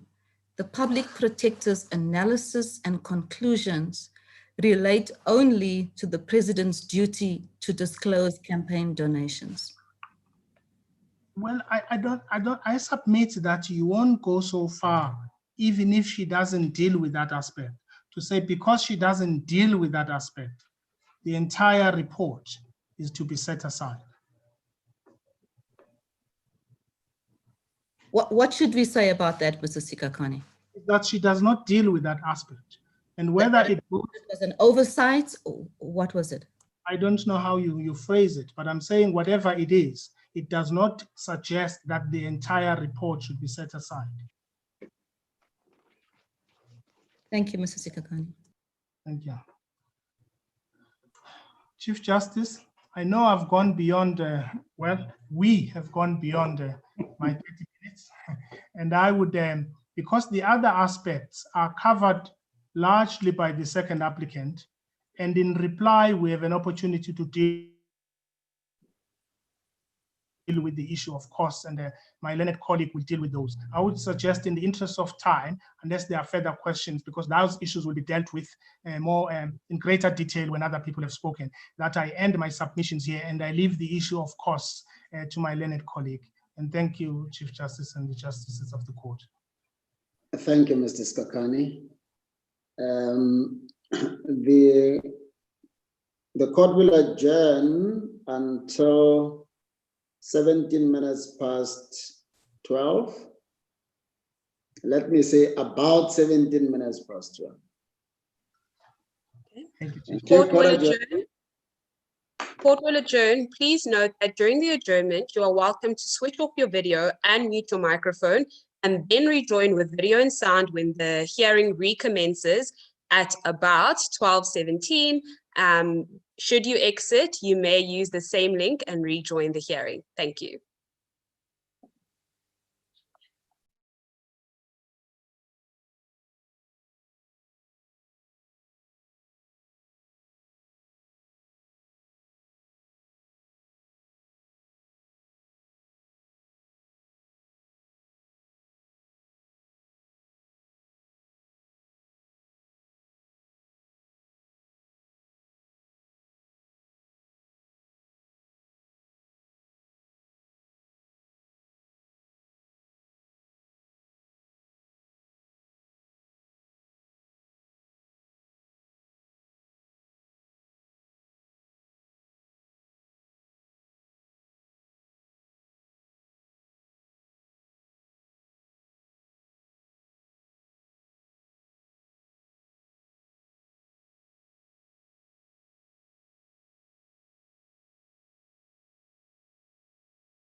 Are we all in, Justice Taron?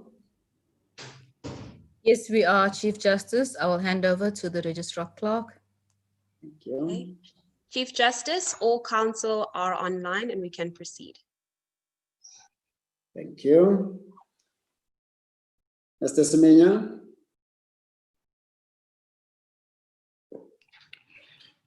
Chief Justice, Justices, what we propose to do is to address the question of jurisdiction of the PP, as well as the breach of the code as our main topics. The court will remember that the High Court got to the conclusion that the jurisdiction of the PP was unduly extended beyond the statutory competence. It came to that conclusion having dealt with what the powers of the PP are under the Constitution. It then looked at what her powers are under the PP Act, as well as the Code. We make no issue with that. The court then goes on to inquire what is the import or interpretation to the phrase state affairs. And having looked at that, realizes that that phrase is not defined in the Constitution. Then what the High Court then did was to go to Section 239 and looked at the organ of state, and therefore said if the PP looked at issues outside public money and state affairs, and it would have extended its jurisdiction in relation to an investigation. That finding we say is wrong. But I think what is more important is why it is wrong. The judgment is reflected in paragraph 98 of the judgment, at least that part, where without reason, the High Court then looks at that phrase and attributes a meaning to it to be that which is the definition of an organ of state under 239. We say that is wrong. It is wrong because if you do look at what even Section 239 does, it defines the various institutions that are a subject matter of the 239, but in its very definition, it then excludes courts and judicial officers. So the submission we make is, even at that level, if reference to 239 was to be had and taken into account, it would have been plain that state affairs or affairs of government is a concept much broader than organs of state. And we say that would have immediately made it aware that the outreach of the public protector is not contained by Section 239 at all. But we say, apart from that fact, there are other guiding pointers that tells us what state affairs are. And I wish to refer in this regard to what we see in the Electoral Act. First, Mr. Semenya, just to remind my colleagues, they may have forgotten, you indicated, and I assume it's still the position, that you're ready to be interrupted at any time. At any time. Any time, Justice, yes. Thank you. We make the point that the High Court got it wrong by equating state affairs to an organ of state within Section 239, and you say they're wrong for the reasons that we mentioned there, that in its definition, 239 excludes the courts and judicial officers. And there can be no doubt that what courts and judicial officers do or concern themselves with are state affairs. So to restrict the meaning of that phrase to 239 is an error, and it requires correction. That's the first point we make. The second is we say there are other pointers that tell us that that conclusion by the High Court is wrong. And we go and look at the Electoral Act. And there is no debate that participation in elections are matters of state affairs or government business. And we come to that conclusion by looking at Schedule 1A of the Electoral Act. This is what it provides. Anyway, yeah. 1A provides how we get into how the system of representation in National Assembly and provincial government occurs. What it says is registered parties contesting an election on the National Assembly must nominate candidates for such election on lists of candidates prepared in accordance with this act. So we already see that the activities of, in this instance, the African National Congress, are activities that fall within state affairs. But we were even more strong to make the submission that what that schedule then does is even says under 3, the lists of candidates submitted by a party must together not contain more than names than the number of seats of the National Assembly, and each such list must denote the fixed order of preference of the names as the party may determine.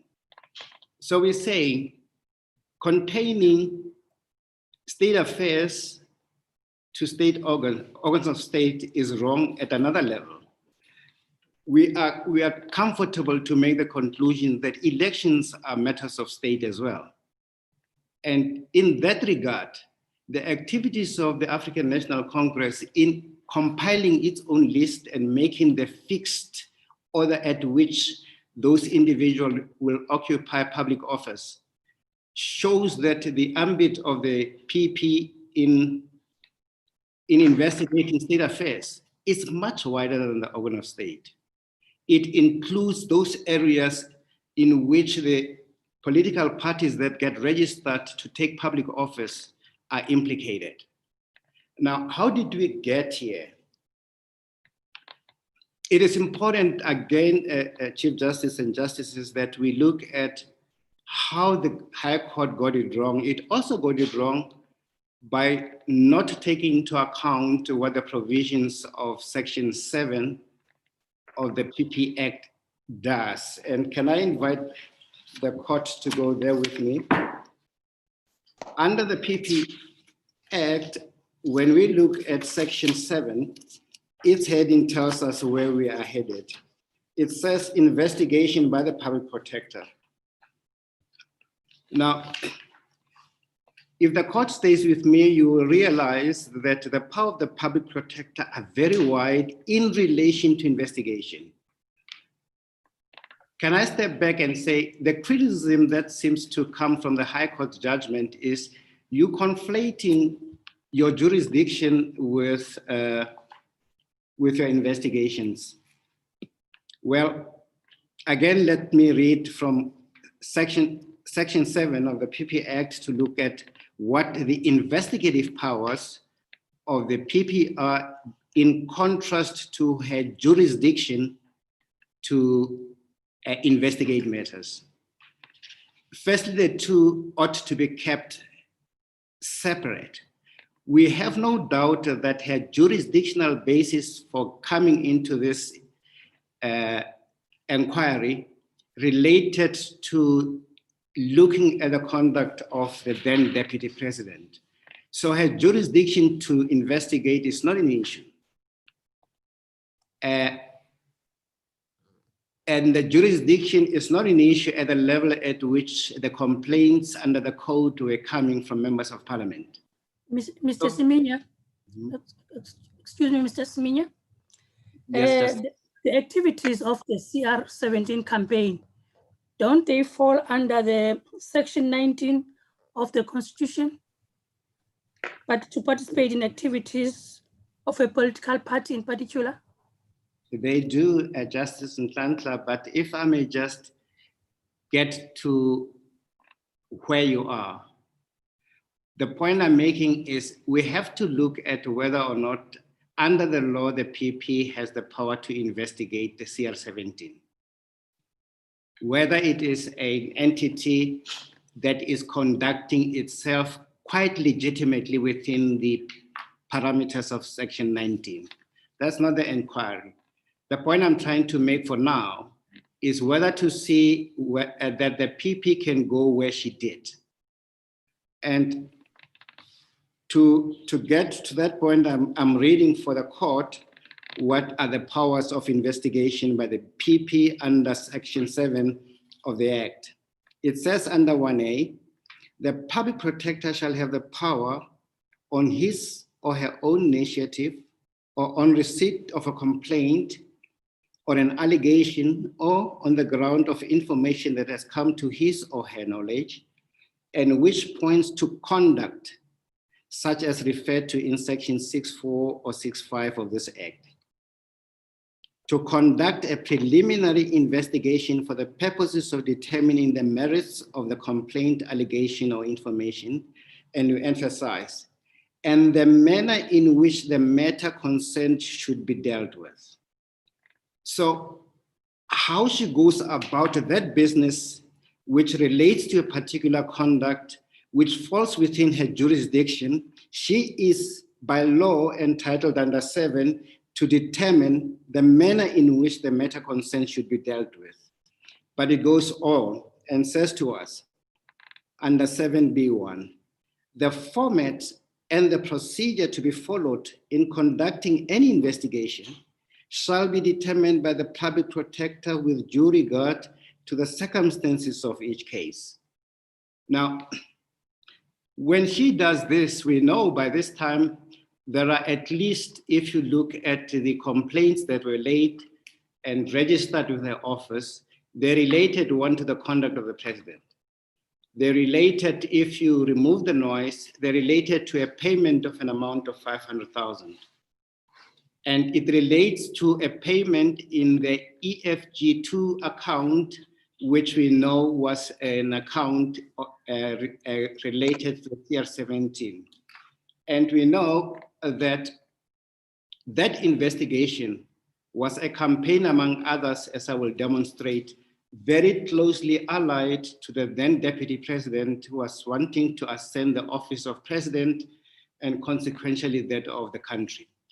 But before I get there, I'm saying it cannot be correct that if the PP is under the law entitled to determine the manner in which she is going to do the investigation, and she is going to determine the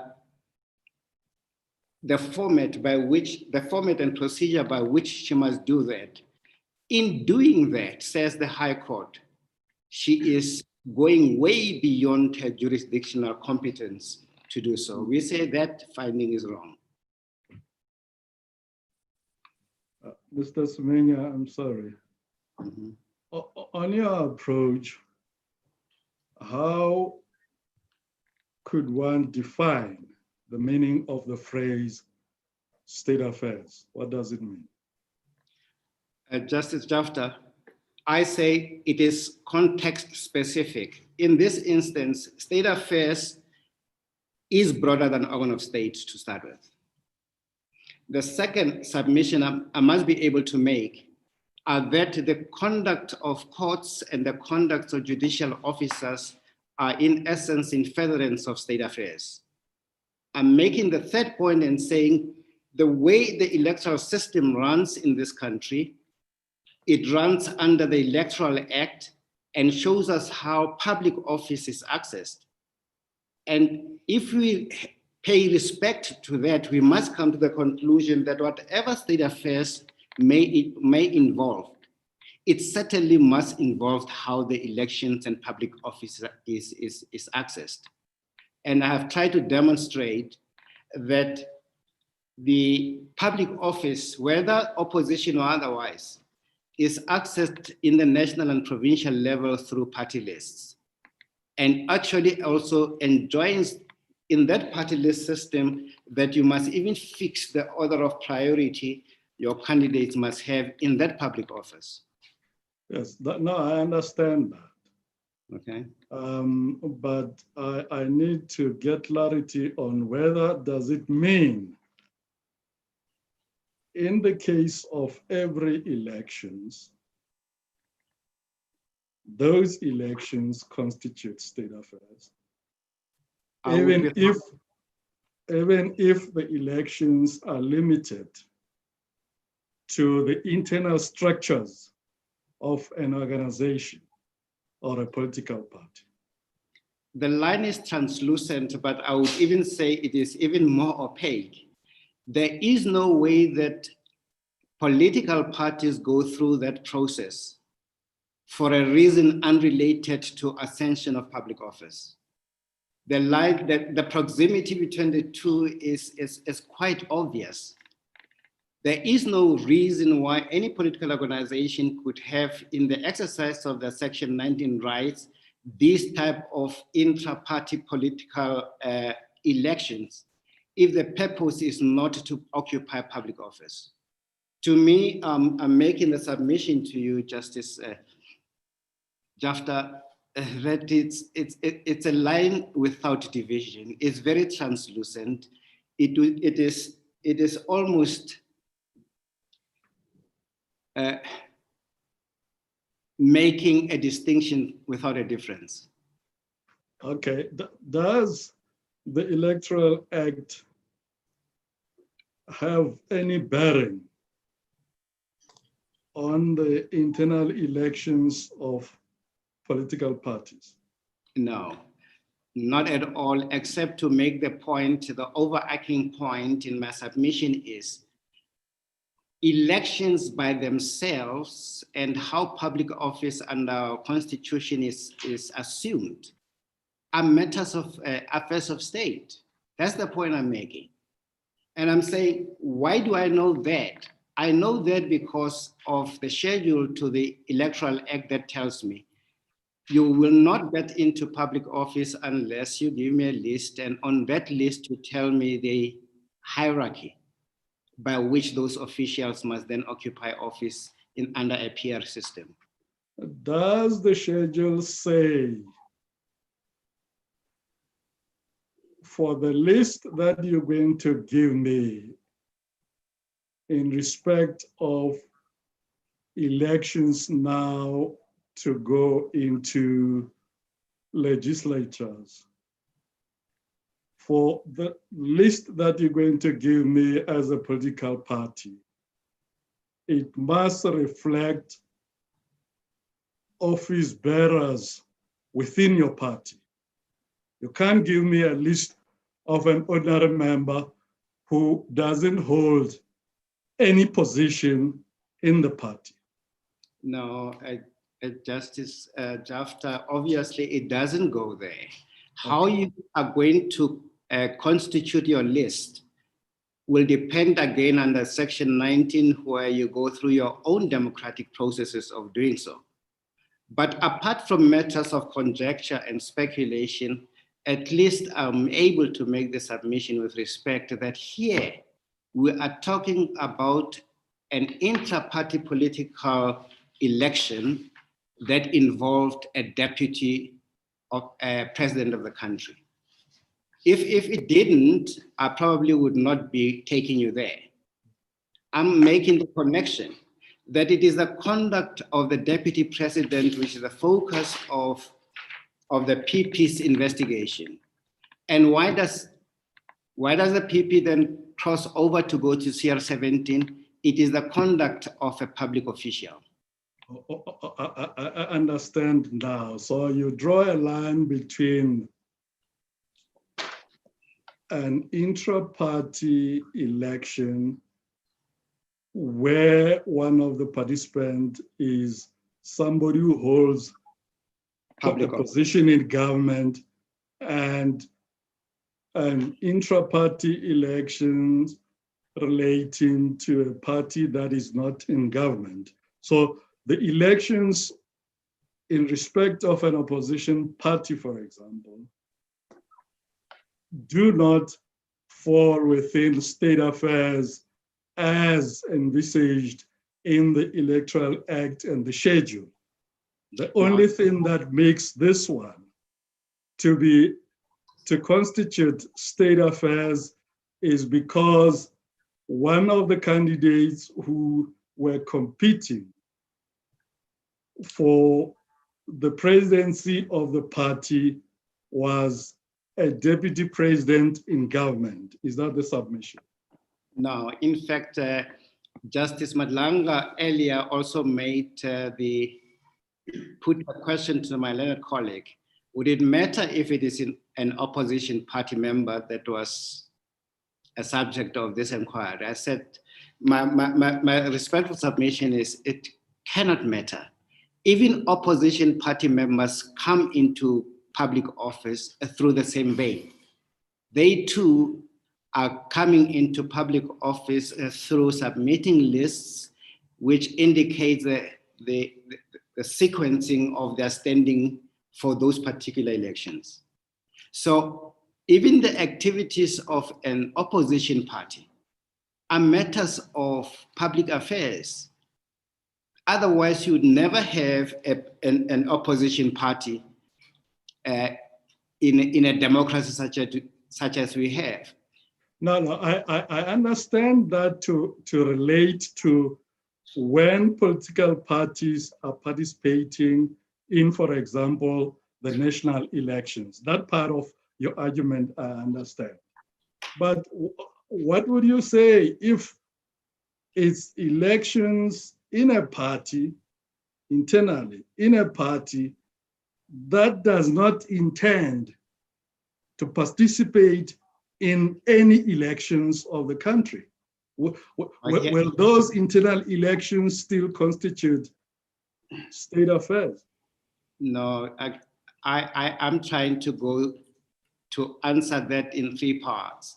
In this instance, we're talking about the conduct of the deputy president.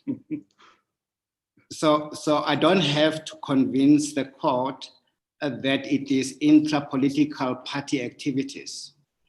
The evidence is clear on its own.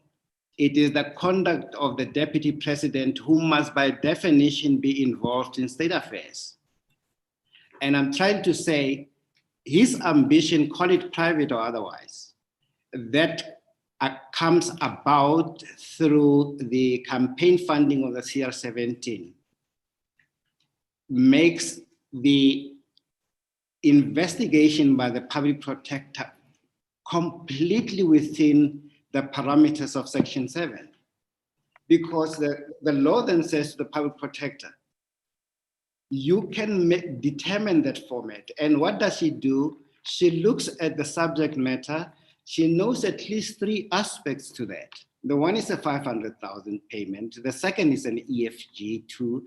The third is that it is about the president. Why do I get to that conclusion?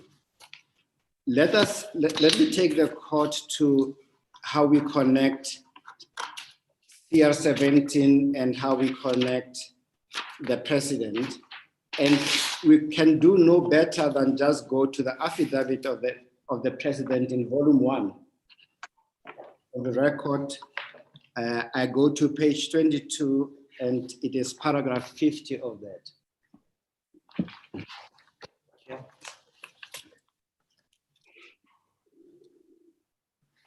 So says the president in the founding affidavit. It says the nature, purpose, and operation of CR17, and says the origin, nature, and purpose of CR17. Says under 50, the CR17 campaign brought together like-minded individuals to support the renewal of the ANC and my candidature as the president and many others for election to the ANC National Executive Committee, the NEC. So we don't have to even guess what the purpose of the CR17 is. It may very well have other laudable considerations, i.e. to regenerate the party and put moral and ethical standards in the party. That and all those, laudable as they might be, we have no confusion that primary to it also was his election, and he tells us in that language.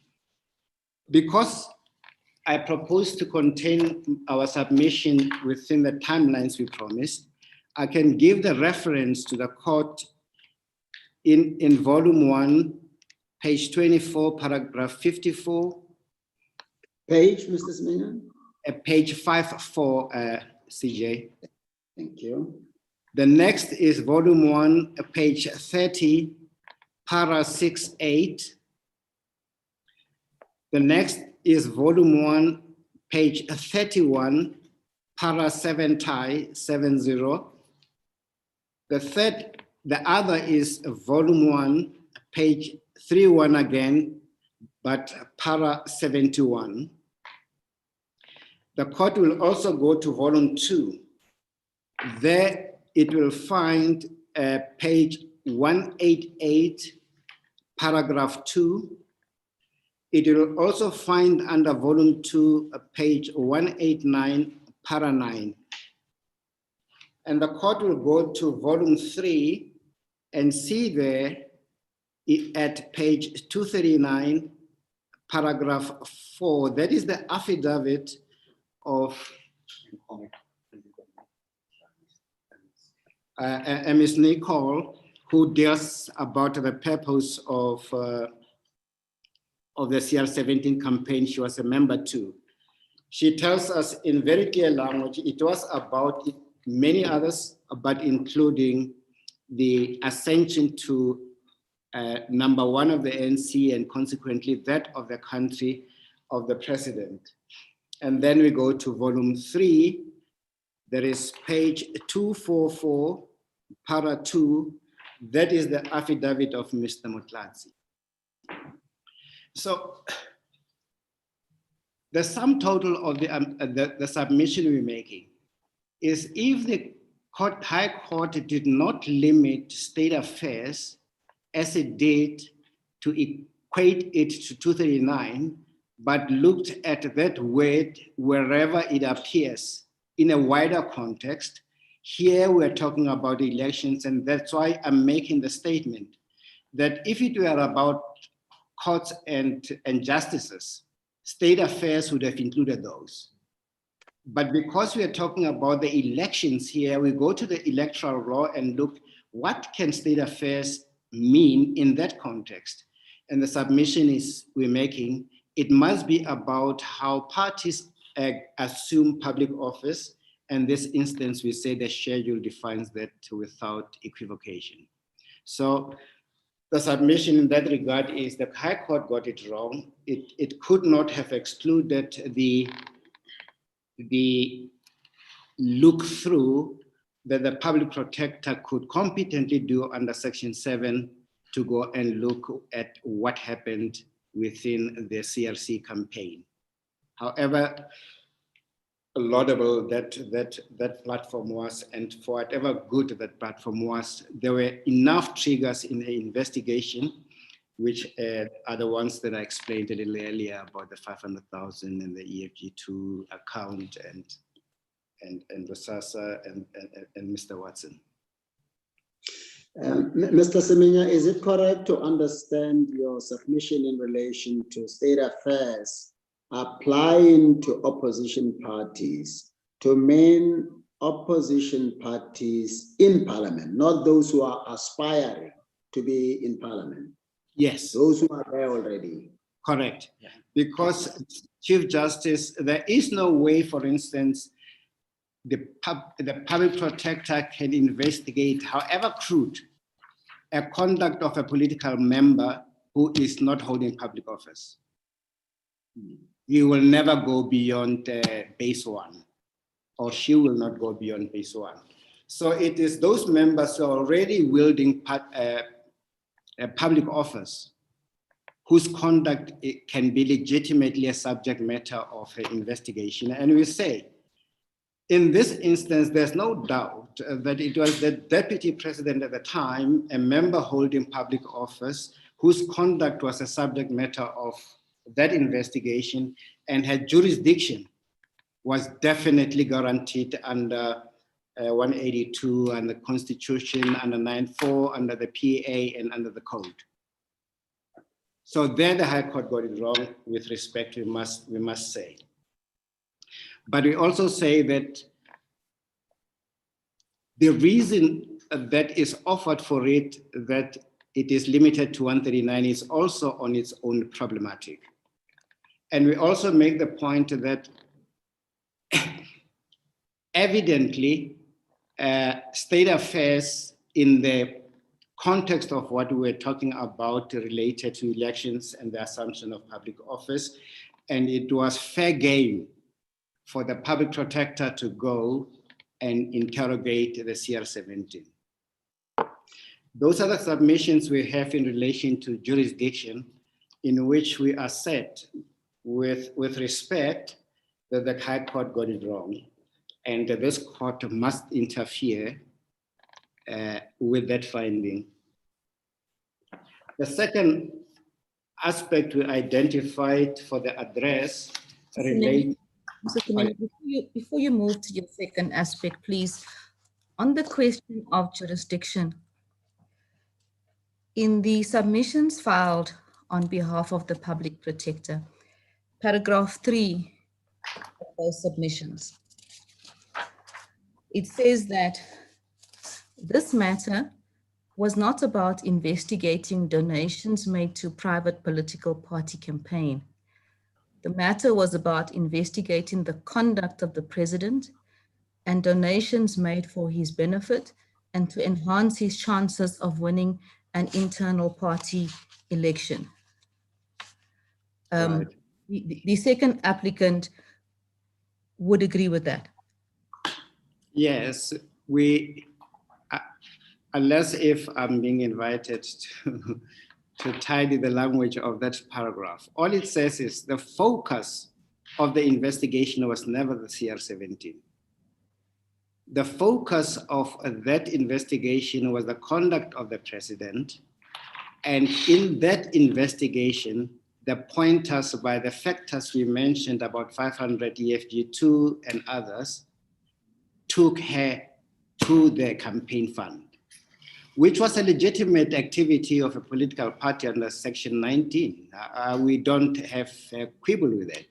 Legitimate as it might be, there was sufficient basis to go there. Now, I would like you to respond to what Counsel for the President has said in response to that statement in paragraph 63 of the heads. Counsel for the President says that this in fact narrows the public protector's appeal in the sense that the public protector is not basing her just jurisdiction on the operations of the CR17 campaign being state affairs for the purposes of Section 182 of the Constitution. And Counsel for the President says, in light of how the public protector has defined the issue of jurisdiction is really about whether the president failed to disclose donations to the CR17 campaign. What is your comment on that? I'll get to that, but in a more direct way, it is again the mistake that seems to have arisen when one reads the judgment, as though the powers of the public protector are defined by the way in which a complaint is framed. That cannot be correct. In fact, the framing of the complaint by my client, the EFF through Mr. Shibambo, is very loose, and I mean no disrespect to him. But what I say is once the public protector is invoked to investigate a particular conduct, her powers are not fettered by in the manner in which that complaint is framed. So I don't know whether I'm not answering the question relating to what Counsel for the President will say. But I'm saying it seems to suffer the same difficulty, i.e., because the complaint has been framed in this particular way, going outside that framework is impermissible. If that argument won the day in the High Court, we are making the submission, it is bad. Isn't the question more the manner? Well, this I understand to be what counsel for the president is saying, that as a result of what the public protector says the issues are, that the very issue that the public protector has identified is not one of state affairs, but rather about whether the president failed to disclose donations or not. Yes, as I proposed to do, I thought I was going to address the second stage, which is the breach of the code. That is where the debate goes. Let me not interfere with the manner and the course of your preparation. If you will eventually deal with this issue, I'm happy to wait until then, Mr. Semenya. Thanks, Justice Theron, but I always take the bait to meet that question before. And maybe I will tidy it up when I'm better focused dealing with the second issue. The manner in which a particular complaint is framed, and even the manner in which the PP articulates the issues under her investigation should not constrain this court into looking as to whether there is a correlation between the finding and the evidence that's served before the public official. That's the point I'm making. If you are satisfied as this appellate court that the findings of the PP square well with the evidence that's served before her, that she has formulated her question in a particular way or not, shouldn't be material, provided we are comfortable in knowing that it is an exercise of a public power that obtains within the parameters of the enabling legislation, the Constitution, in this instance, the PPA, as well as the code. So to challenge that finding on a narrow basis that it was framed in this way and not the other is with respect and not doing that effort a proper service. The second point, I thought our submissions were going to direct themselves to questions of whether there has been a breach of the code. Now, the code has a whole number of elements to it, but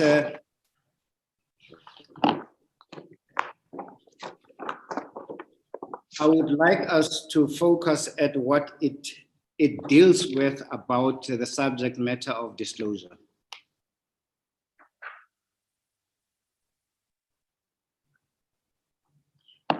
And that is various categories that are enumerated under clause 6 of the code about the disclosures, and under paragraph 6, it then says members must disclose the following interests and details.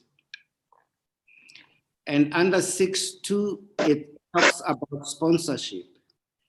It says, as a member, i.e. here, Deputy President, the source and description of direct financial sponsorship or assistance from any source other than the member's party which benefits the member in his or her personal and private capacity. So let's go back to the evidence and see whether there is evidence for this finding. And we're making the submission that we now know what? We now know what the CR17 is all about. I have given the court references that whatever else CR17 is involved with directly implicates the ascension of office of the Deputy President then to the office of the President today. And in his own admission, he says that is a trajectory that became a self-fulfilled prophecy. He won the elections as the president of the ANC and was consequently put on the list as #1 audi margin. But what I do know as a matter of law is that he was elected as a president of this country in terms of the Electoral Act. So there is not even a debate whether there is any causal connection between the sponsorship that he got and that in terms of 6, we say it is something that he had an obligation under code as a deputy president to disclose. May I touch now on the question of the application for leave directly to this court? We deal with those in our submissions, but the court would remember that we initially made an application to the High Court, and this was conditional on the EFF's, on the public protesters' application for direct appeal is granted, and we piggybacked. But Justice Jafta, you ask an important question, really, because the court has expressed itself on this about exceptional circumstances. May I proffer at least one exceptional circumstance?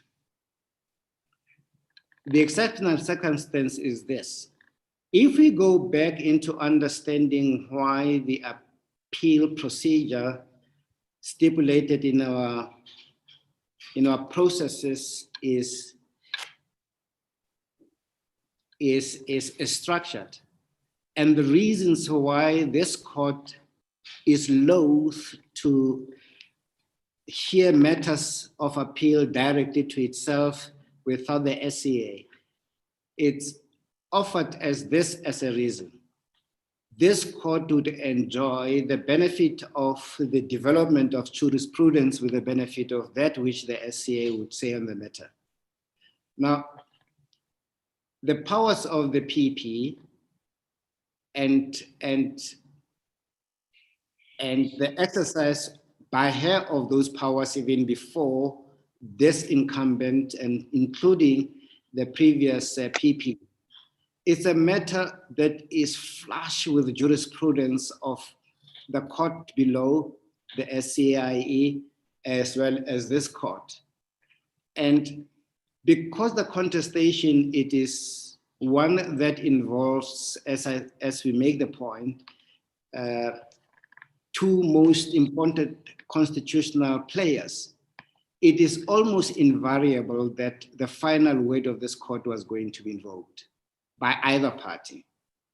And we think expedition and a finality is also a sufficient ground on what is otherwise predictable, that this matter was going to serve before this court at one point. And on that ground, we would submit that leave to appeal directly, either as piggybacked by us in our papers and alternatively as supported by the exceptional circumstances I'm trying to articulate, is found to be grounded. Then comes the question of the costs. Would you say, Mr. Semenya, one circumstance satisfies the test? Because in this regard, you mentioned one.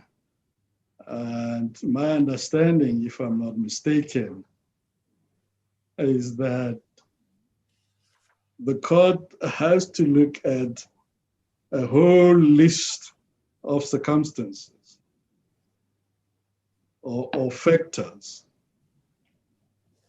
in order to come to the conclusion that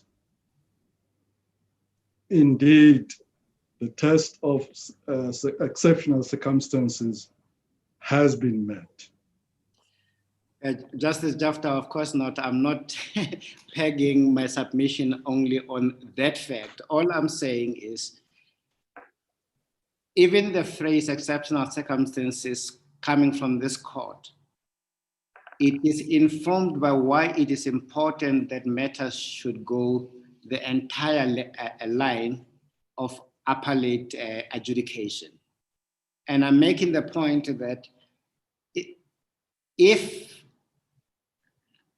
the jurisprudence on a particular litigation has not been ventilated by all of these courts, this court will be poorer for adjudicating those points.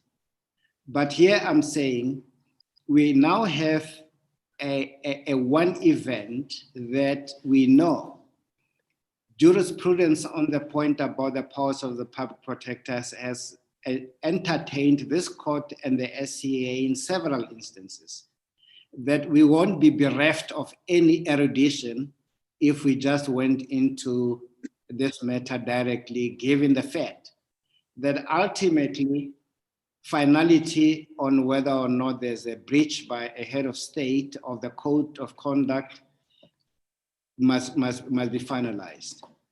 And whether or not the PP's powers have been properly explained by the full court, and in which event we say they were not.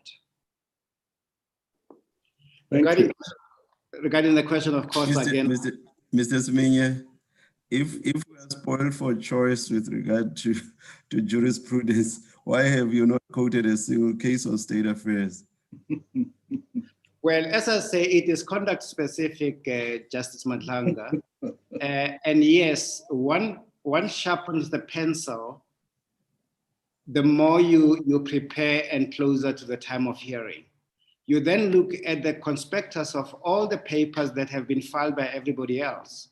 And then you say to yourself, surely state affairs must, if it relates to the courts, be dealt with differently than when it deals with elections. And that's how we got to the Electoral Act and have no authority on the point.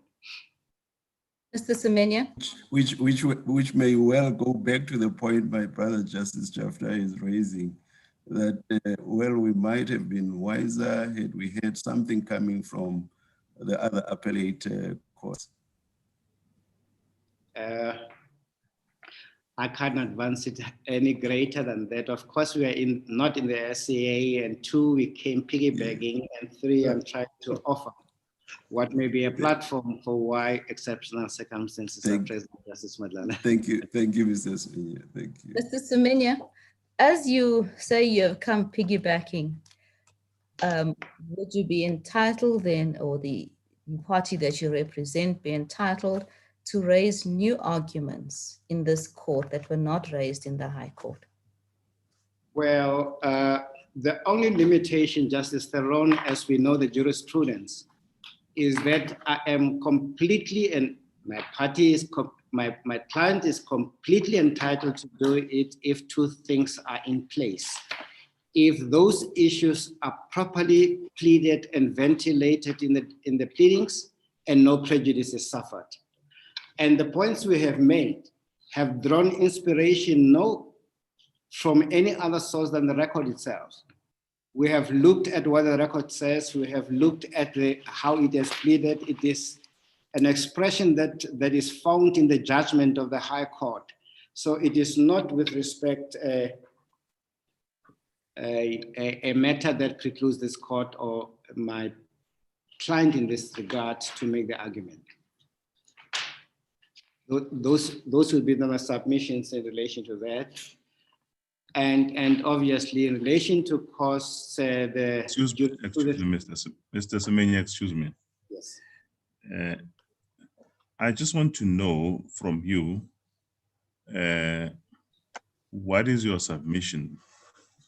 Or do you make common cause with the submission by the public protector that the president misled the public? I have carefully removed the words deliberately and inadvertently.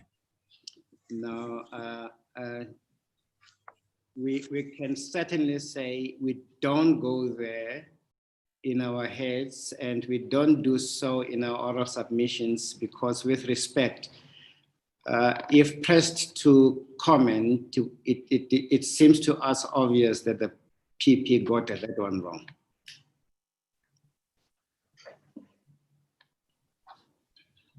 Regarding the question, of course, we're making the submission, the jurisprudence is tried. If we are good, we should have the costs, including those of 3 counsel. I see that the president has, I think the president has an equal number of counsel. That should not be a problem. But if we are bad in law and the court does not find for us, we again raise hands in the by-watch and say, please don't mark our client. This was a legitimate constitutional entanglement to which, as a party, it had a right to be a player. As the court pleases, CJ, unless if I'm advised that regarding the question by Justice Neron, our heads attempt at least to deal with that from page 12 to 15.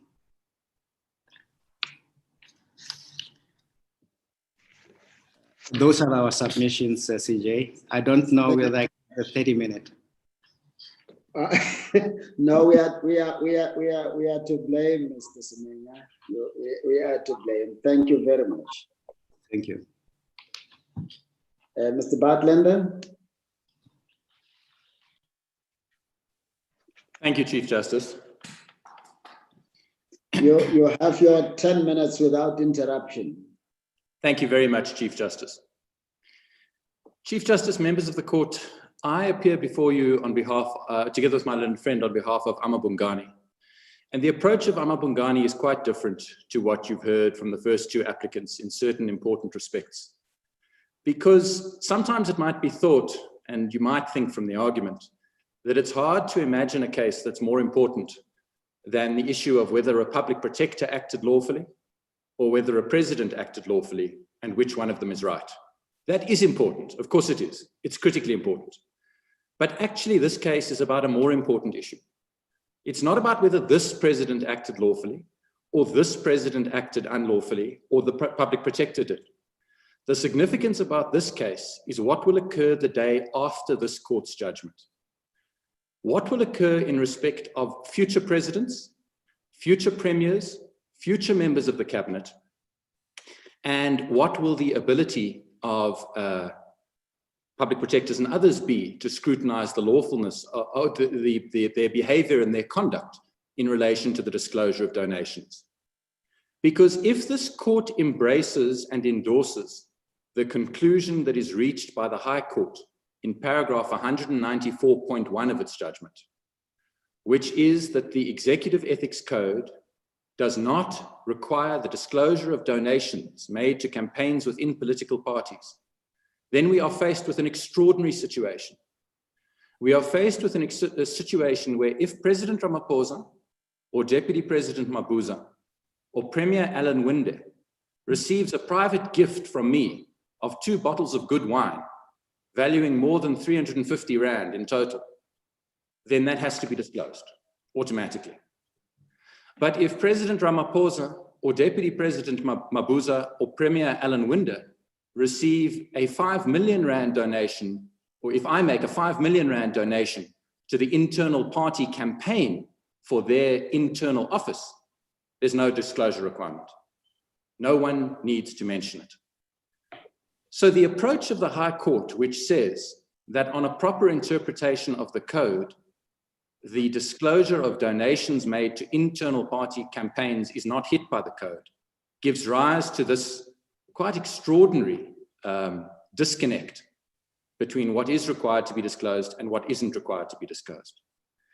And we are not getting into, as I will explain in a moment, whether that interpretation is wrong or right. That's not the purpose of this intervention. And it's not the purpose of this intervention to debate the lawfulness of the public protector's decision. But what we say is that if it is the case that the Executive Ethics Code does not touch that 5 million Rand donation that is made to an internal party campaign of President Ramaphosa, Deputy President Mabuza, or Premier Winde, that is inconsistent with the Executive Ethics Act, under which the code was enacted. It's also inconsistent with the Constitution, but as I'm going to explain in a moment, you can focus and resolve the case by focusing on the Executive Ethics Act. Because the code, in that case, we submit is not doing its job, And we will demonstrate that there has been no explanation at all on these papers, despite this challenge. There's been no explanation as to why it should not cover internal party donations.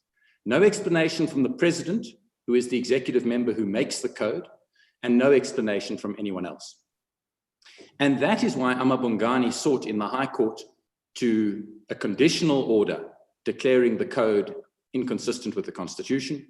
And it is why Amabungani has brought its conditional application for leave to appeal to this court. So in the course of this address, we propose to address 5 issues, Chief Justice. Firstly, we will deal with certain brief preliminary matters about the scope of Amabungani's case before you and before the High Court. Secondly, we will deal with the proceedings in the High Court and how they unfolded, because with great respect, the way that the President has portrayed it is not entirely accurate. Thirdly, we will deal with the substantive challenge and explain why it should be upheld and why the technical defenses should not detain the court. That includes subsidiarity. And fourthly, we will deal with the vagueness challenge quite briefly. Finally, we will deal with the question of costs, given that the President has quite extraordinarily in our submission sought costs against Amabungani, and in a quite unwarranted fashion we submit. But could I begin with the preliminary matters? And the first point I've already touched on, but it is to say, I will not be making submissions to you, and my client does not do so, on what the code requires at the level of interpretation. It was always clear from the beginning that my client did not want to get drawn into an interpretive debate or debate about whether the public protector had acted lawfully. My client's case assumes that that there's a finding that the code does not require the disclosure of donations to internal party campaigns, which is precisely what the High Court held in paragraph 194.1, and its application is premised on that finding. If this court were to disagree with that finding, of course, then my client's case would not arise. The second point that I would make is that the relief that my client seeks is forward-looking only. And I will take you in a moment to the notice of motion, but the court could make a note. It's at volume 7, page 700. And what you will see there is that my client seeks merely a declaration that the code is inconsistent to the extent I've articulated. It's a declaratory order, and it seeks a 12-month suspension to allow the President to remedy it in the way that is deemed appropriate. So it's not backward-looking. It's not asking for a declaration that President Ramaphosa acted unlawfully, or that he should have disclosed it, or that he shouldn't have disclosed it. It simply doesn't deal with it. It deals, as I say, with what is in our submission far important. What is the position tomorrow? What is the position in a year's time from now? And how can that best be achieved to achieve compliance with the law? The third preliminary point that I would make is that this case is not, from my client's point of view, about President Ramaphosa or the current public protector, or even mainly about President Ramaphosa. It is a question of constitutionality and lawfulness of the code. That is a question that is an objective question. It is not determined by the facts of the particular parties of this case.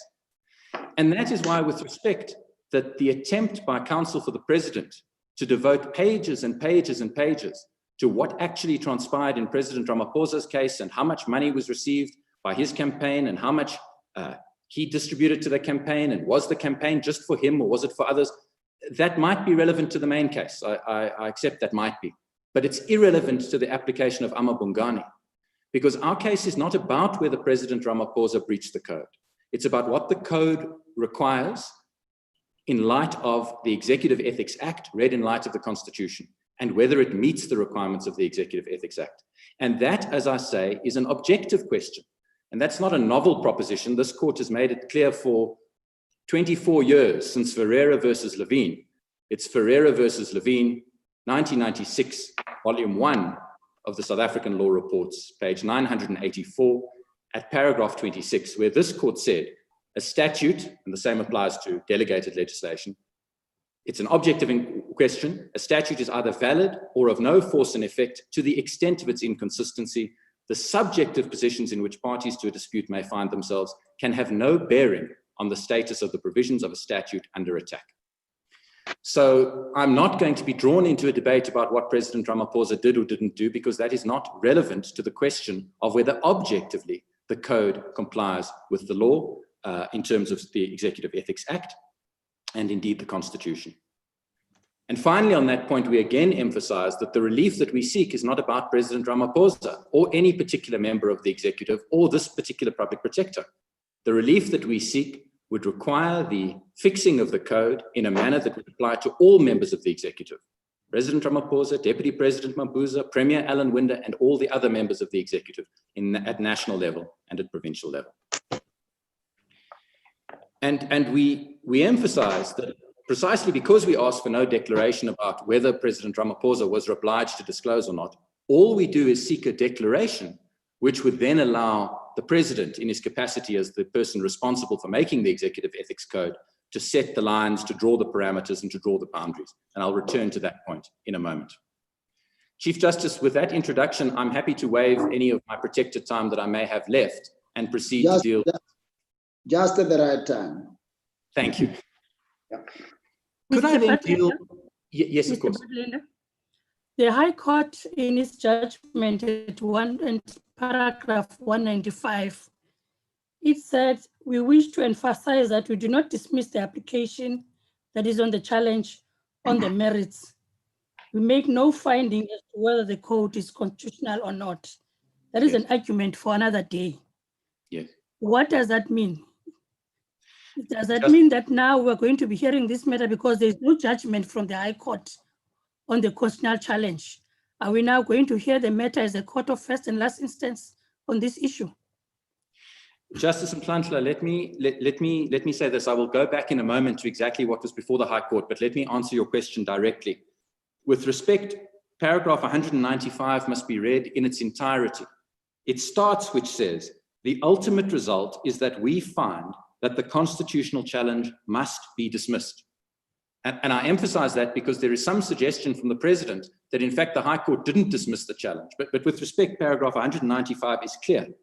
But then it does go on to say, and I accept that, it says, we wish to find that we do not dismiss the application, emphasize that we do not dismiss the application on the merits. We make no finding as to whether the code is constitutional. So the answer to your question is the High Court did dismiss Amabungani's application. Paragraph 195 makes it clear, but it did not do so on the merits. It did so on the various technical grounds, what we've called the technical grounds, which the High Court relied on. Now, what that means is two things for today's purposes. It means, firstly, that we were perfectly permitted to seek leave to appeal against the High Court because it had dismissed my client's application. But I do accept, Justice Mhlantla, that it also means that this court will be making a pronouncement without the benefit of a reasoned High Court judgment on the merits.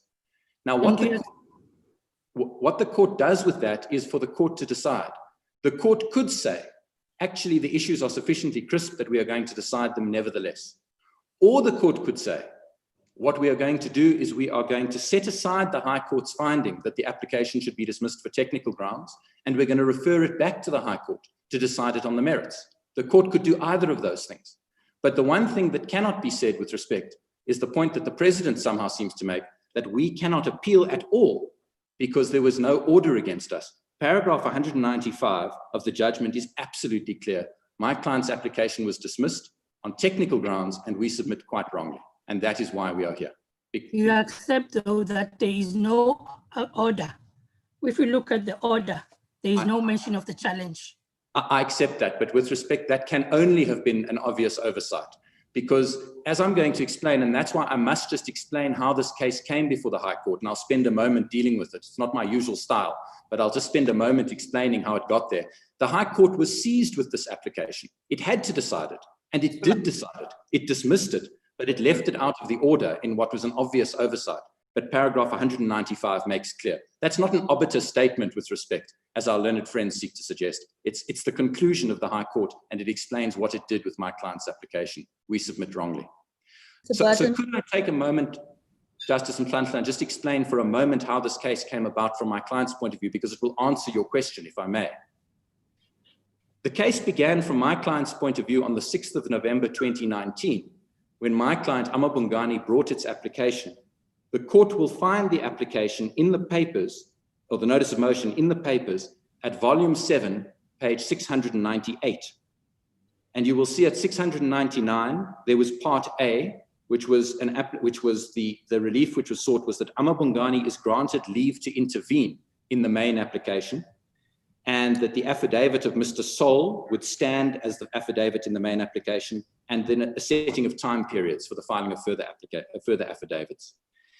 And then there was part B, which is at page 700, which said, in the event, it's a declaration in the main application, in the event that the Executive Ethics Code is held not to require the disclosure of donations made to campaigns for positions within political parties, it is declared that the code is unconstitutional, unlawful, and invalid to this extent, and the declaration of invalidity shall have no retrospective effect and shall be suspended for 12 months. So that's the relief that my client sought, and the founding affidavit in support of both Part A and Part B appears at pages 705 to 738. That is just the affidavit, apart from the annexures. And I would emphasize at this early stage, if I may, page 707, paragraph 6.4, where my client explains, in the event that this court were to hold that the code does not require the disclosure of donations made to campaigns for positions within political parties, such as the CR17 campaign, Amabungani then contends that the code is unconstitutional and invalid to that extent. 6.5, this is because the code then, 6.5.1, fails to meet the obligations imposed by the Constitution and the Executive Members Ethics Act, and/or is unconstitutional and impermissibly vague. Now, I've emphasized that because it seems with respect that both the High Court and now the President has lost sight of the fact that one of the challenges, and indeed the most obvious challenge, is that the code doesn't meet the requirements of the Act. And once you understand that that is a core part of the challenge, many of the procedural objections fall away, and I'm going to address that in a minute. But just to carry on the history for very briefly, what then happened on the 19th of November 2019 is that an order was granted by consent by the High Court in respect of Part A. I have discovered that that order is not in the record before you, but it can be supplied if needs be. All that that order did was it granted my client leave to intervene. It directed that Mr. Sol's affidavit would stand as the main affidavit, and critically, it directed that any party wishing to answer the application by my client in Part B had to do so by the 9th of December. What then happens is that on the 25th of November 2019, the presidency files its replying affidavit in the main application. And in that replying affidavit, there is a brief mention of my client's application. It's at volume 12, page 1230, volume 12, page 1230, paragraph 8, where the president says, I neither support nor oppose the application of Amabungani to intervene or to be admitted as an amicus. My failure to oppose it must not be construed as an admission that the issues they raise are relevant to or appropriately raised in these proceedings. I simply leave the matter of Amabungani's admission in the hands of the court and will abide by whatever decision the court makes. That is the only word that the president has ever spoken on the merits of the Amabungani application, even though there was an order by consent on the 19th of November 2019 saying any party wishes to answer on the Part B must do so by the 9th of December. The president elected not to file an answer. That's his right. He's entitled to. But with respect, his failure to do so is important in light of the submissions I'm going to advance as to the facts that are before the court. Because what that means is that a series of factual allegations and a series of propositions are unanswered. Mr. Batanda, before you move to the facts, the code or the portions of the code that you seek certain portions to be declared inconsistent would relate to the Executive Members Act. Is that right? It would appear that the minister responsible for the Executive Members Act is not a party to these proceedings. That's possible. Are you referring to the Minister of Justice, Justice Theron? Right. That is right, because in terms of Proclamation R34 of 2017, the President transferred to the cabinet member responsible for the Justice portfolio the administration of the Executive Members Ethics Act. Yes. Justice Theron, I must confess I hadn't applied my mind to it, but I accept it, of course, as you put it to me. But it seems to me that that is neither here nor there, because we are not challenging the validity of the Executive Ethics Act. We are challenging the validity of the Executive Ethics Code. And the decision maker responsible for making that code is the president. So the person who is the executive responsible for the law in question is the president, and he is before the court. Is the code not made in terms of the Executive Members Act? It is, but the Act is very explicit that the Act says, if I may read it to you, section 2(1) says the president must, after consultation with Parliament, by proclamation, publish a code of ethics, and that's the one we deal with. And Yes, the assignment which you, I'm so sorry. I'm sorry to interrupt you, that may be so, but the minister now responsible for the administration of that very act, the act under which the code is issued, is the Minister of Justice. And our courts have held, or we will not look at the constitutionality of a section without the minister in charge or the minister responsible being part of the proceedings. Justice Duran, with respect, it seems to me that the jurisprudence you mentioned, which I'm aware of, is not apposite in this case. And could I explain why for a moment? Normally, when one challenges the validity of a statute, not normally, always, when one challenges the validity of a statute, you have to cite the minister responsible for the administration of that statute. And that is because you can't cite Parliament, you cite the minister who's responsible. So if I challenge the Criminal Procedure Act, I have to cite the Minister of Justice, and this court has said again and again and again, if you don't do so, you can't challenge it. I accept that. But it's quite different, where what you're challenging is not the act, but something done in terms of that act. The act confers a power on the president. The president exercised that power. We submit unlawfully and unconstitutionally. And therefore, the right respondent is not the minister. The right respondent is the president. It would be different if the president said, but I delegated my function to somebody else. Then we could have an interesting debate. But as I understand it from what you've described to me, the notice merely says I transfer responsibility for the administration of the act to the minister.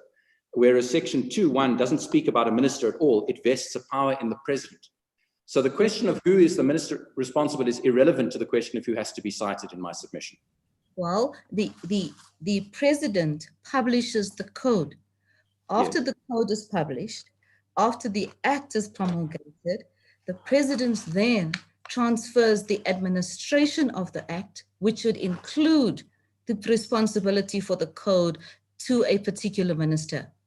Surely we should have submissions from the minister concerned for that department on the submissions or the argument that Amabungani is making in this court. No, with respect, with great respect, I don't accept the proposition, because the minister may have responsibility for the act, but it doesn't follow from the minister being given responsibility for the act that the president is divested of the power or has divested himself of the power to make a code. He made the code. He is the executive member responsible for making the code and for the code itself. And the fact that responsibility has been transferred to another minister in respect of the act doesn't alter that. And so, yes, it might be interesting to know what the Minister of Justice thinks, but it's not with respect to non-joinder point. Any more than would be the case, let me give you an example, if I may. Take a decision made under the National Health Act, for which the Minister of Health is responsible. If someone wants to challenge and the National Health Act confers a power on a council to make certain decisions about whether someone is registered as a doctor or to make guidelines on something, you don't have to cite the Minister of Health in challenging those guidelines or those decisions. You cite the decision maker. The Minister of Health is responsible for the Enabling Act, but not for every decision made under the Act. And similarly, that's the case here. So my understanding is that the jurisprudence of this court in cases like Fundamava versus the Minister of Transport and the run of cases is simply inapposite. I've never understood that to apply, where you're challenging a decision made in terms of a statute and you're challenging that decision as opposed to challenging the statute itself.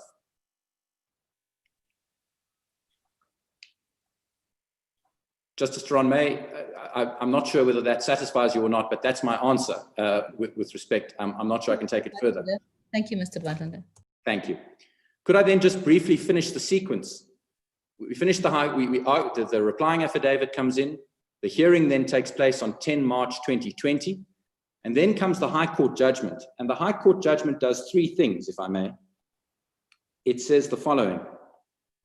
It says, firstly, at paragraph 190, which you will find at volume 13, page 1371, it begins to deal with Amabungani's application, and it summarizes the relief that is sought. And then it goes on to summarize in quite a lot of detail the argument.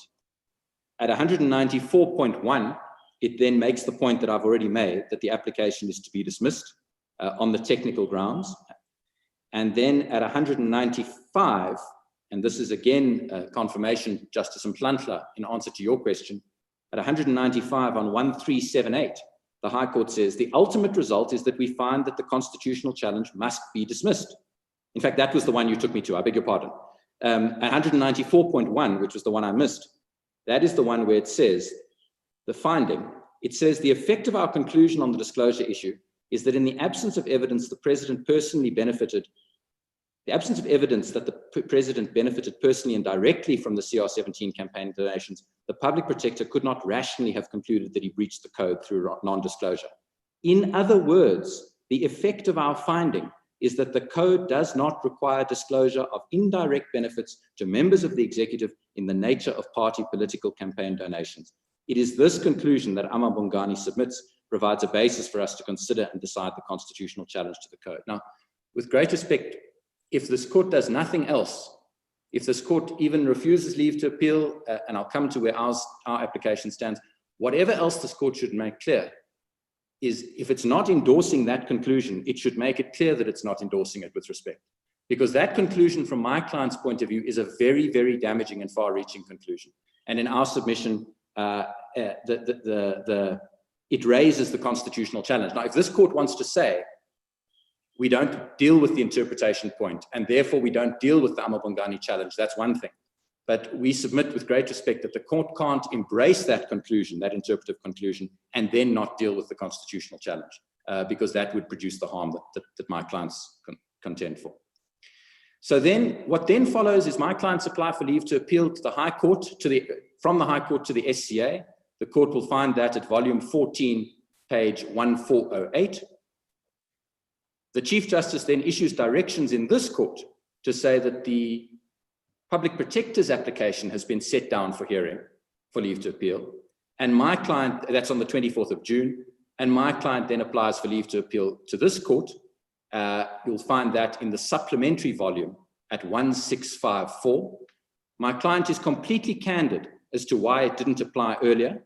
You'll see that from the supplementary volume 1664, paragraph 11, where my client explains at paragraph 11, Amabungani did not at that stage, when the PP and EFF applied, Amabungani did not at that stage apply for direct leave to appeal to this court, as it considered it unlikely that such direct leave to appeal would be granted. It's completely candid. And then it says, however, this is paragraph 12, now that the court has set down the applications of the Public Protector and EFF for direct leave to appeal, it has become necessary for Amabungani too to seek direct leave.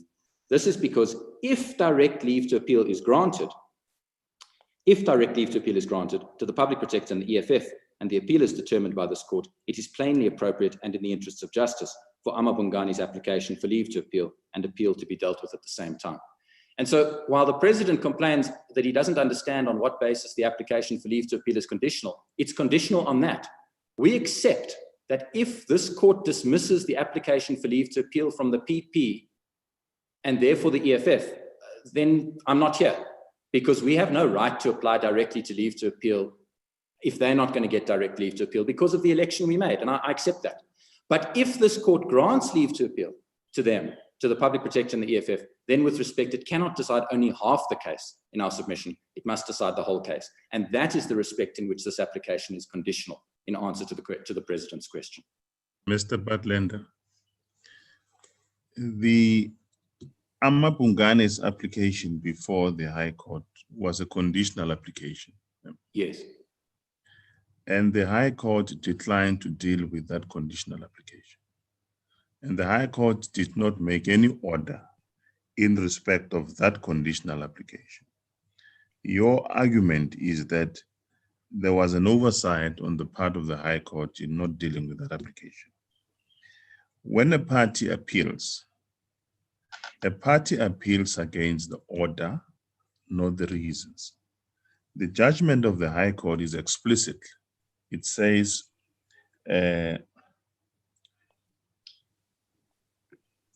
we wish to emphasize that we do not dismiss this application on the merits. We make no finding as to whether the code is constitutional or not. Yes. So that condition that ought to have been fulfilled was not fulfilled. Now, Amabungani left with an order of the High Court in that manner. Was it appropriate or permissible for it to approach this court as it has done, instead of going back to the High Court, i.e. with a fresh application to say, we argued this matter before the High Court and the High Court made no finding on it. We think it's an important constitutional point that has to be decided. And we think it is appropriate that it be decided, because if we go to another forum, we would be faced with a challenge that there is no order, no judgment, no anything in respect of our conditional application. Shouldn't Amabungani have adopted that course, or you differ with my analysis? Justice Matopo, I do differ, and I differ at the very beginning with respect, because I don't accept, with great respect, I have a different perspective on what the High Court judgment means. And could I just demonstrate that to you for a moment, if I may? You put to me quite fairly that the Amabungani application before the High Court was conditional. That's absolutely right. It was conditional on the High Court finding that the Executive Ethics Code did not apply to intra-party political donations. But that condition was fulfilled. And you know that it's fulfilled because of what the High Court says in paragraph 194.1. At 194.1, the High Court says, in other words, the effect of our finding is that the code does not require disclosure of indirect benefits to members of the executive in the nature of party political campaign donations. It is this conclusion that Amabungani submits provides a basis for us to consider and decide their constitutional challenge to the code. So the High Court was fully aware that the application was conditional, that it had to make a particular finding on the proper meaning of the code in order for the application to be ripe, and it made that finding. And what it then did at 195 was dismiss it, not because the condition was not met, but because it felt that the procedure that had been followed violated subsidiarity, violated separation of powers, and gave rise to a problem under PIA. And you see that from 194, because in 194, it says, we've made this finding, and we must therefore deal with this question that Amabungani raises. And it then explains why, in its view, on a technical level, I would call it, the challenge couldn't be determined. So Justice Matopo... Mr. Butland, would I be correct to read paragraph 194 and 195 as mutually exclusive? In other words, or should they be read together? No, they should be read together. They should be read together. 194 says, I'm so sorry, Justice Matopo, I'm speaking over you. No, you can go on. 194 says, we have made a finding on the interpretation. That triggers, I'm putting words in their mouth, of course, but that triggers the Amabungani application. That's what 194.1 says. And then 194.23 to 194.7 says, but nevertheless, Amabungani's application faces a series of technical hurdles. And 195 says, again, I'm putting words in their mouth, but effectively, because of those technical hurdles, we find that the application, the constitutional challenge must be dismissed. So that's the way the judgment fits together. And then they say, but it's dismissed on the technical grounds, not on the merits. Now, Justice Matopo, I accept that the order then doesn't carry that through. But with respect, it's absolutely clear from the judgment that that was the court's intention.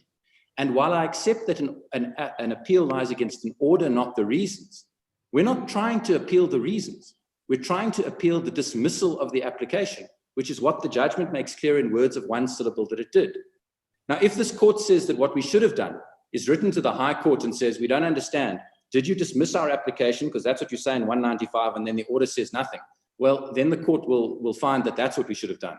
But we understood that read perfectly sensibly in 195, it was clear that the application was dismissed on technical grounds, and that is what we seek to appeal against. Mr. Bartlender, when I read the two passages that you and I have been debating about, one passage seemed to be suggesting that, yes, there is something to be said about Amabungani's application.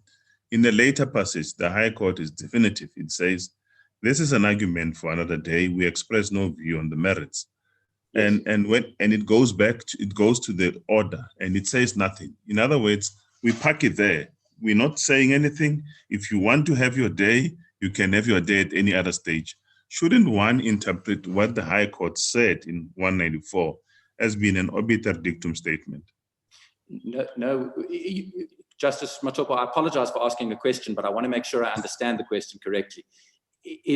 Are you putting to me, Justice Matopo, that the finding about the interpretation of the code is obiter at 194.1? Well, if that's the proposition, my client could possibly live with that if it was made clear that it had no weight and didn't bind and all the rest. But that's not the way I read it. I read 194.1 as answering the question, was the condition filled for Amabungani's application to come to the fore? And 195 says, we know the condition was fulfilled, but we dismiss it on technical grounds because of the various technical objections that we've had.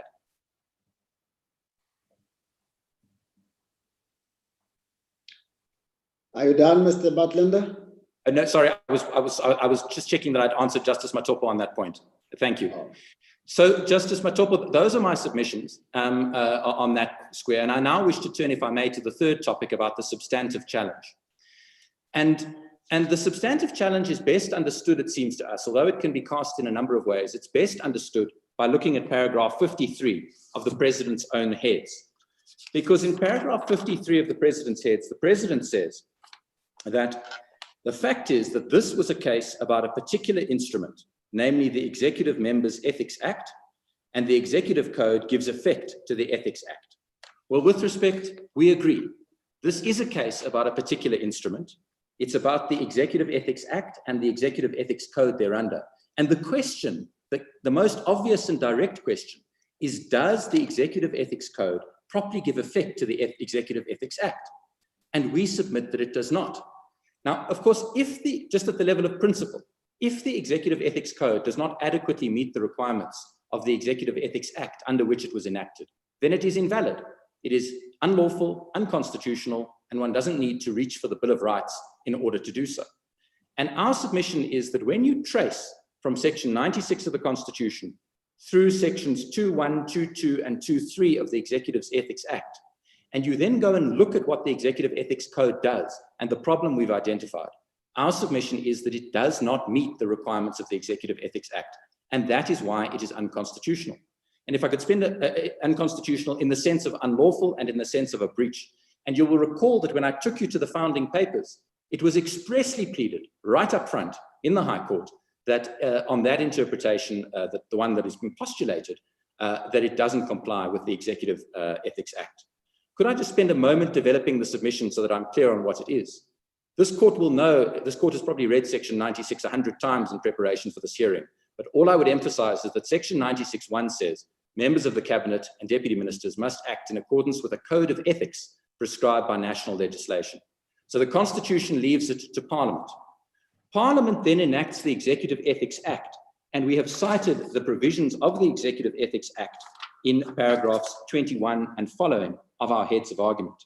But the important one is section 2.1, because what section 2.1 says is it says that the President must, after consultation, by proclamation, publish a code of ethics prescribing standards and rules aimed at promoting open, democratic, and accountable government, and with which cabinet members and MECs must comply. So the purpose of the code is it's a code which is aimed at promoting open, democratic, and accountable government. And in determining whether the code does that properly, one must have regard to that aim, which is the jurisdictional fact. One must have regard to the subsequent provisions, which specify some of the provisions that must be contained. And of course, one must have regard to a constitutional overlay at the level of interpretation and an international law overlay, because this act, like every other act, has to be interpreted in a manner that promotes the Constitution and in a manner that promotes the international law obligations. But what is critical with respect is what then happens is section 2 sub 2 says, the code of ethics must, and under 2.2c it says, require cabinet members, etc., to disclose all of their financial interests when assuming office, and any financial interests acquired after the assumption of office, including, so it lists certain examples, gifts, sponsorships, etc. And then it says, the code must prescribe that the financial interests to be disclosed must include at least the information that has to be disclosed by the members of the National Assembly, but may prescribe more. And then 3 says the Code of Ethics may prescribe any matter that may be necessary for the effective implementation of the Code of Ethics. So what Parliament did when it enacted the Executive Ethics Act is it left it to the President to determine precisely what the parameters of disclosure would have to be. But of course, the President had to do so lawfully. And so he had to do so in a manner that, according to 2.1, promoted open, democratic, and accountable government, and in a manner that complied with that phrase as it must be understood in light of the Constitution. So when the President tells us in paragraphs 54 and 55 of his heads that this was a legislative decision, and if we've got a complaint, our complaint is about a decision of Parliament, that's not correct. Parliament made a decision to leave this to the President to do by way of regulation. That, for present purposes, must be accepted as legitimate. The question is, did the President, in exercising his 2.1 obligation and his 2.2 obligation, comply with those obligations as they are properly understood in light of the code, in light of the Act?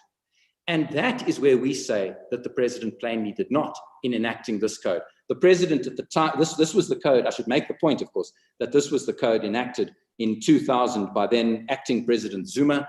It's got nothing to do with a particular official. It's the decision that was made then, and that is the decision that has been challenged. But the submissions that we make, and here's where the evidence matters, is when you go to the founding affidavit of Amabungani and you read the passages that appear from paragraphs 54.1, if I could just give the court the note, it's volume 7, page 730, paragraph 54.1, all the way through to volume 7, page 730, paragraph 55. I think that's a wrong reference, I apologize, 731. So it's paragraph 54.1 to 55. What is pleaded there is that intra-party donations produce a tangible and direct benefit for the politicians concerned, that they enable the member of the executive to more effectively campaign for a position within a political party and increase the odds of that campaign succeeding, that is of considerable benefit and significance because of the way our system operates, that success in an internal party election is thus extraordinarily valuable, and that raising sufficient funds is critical to maximize prospects of success.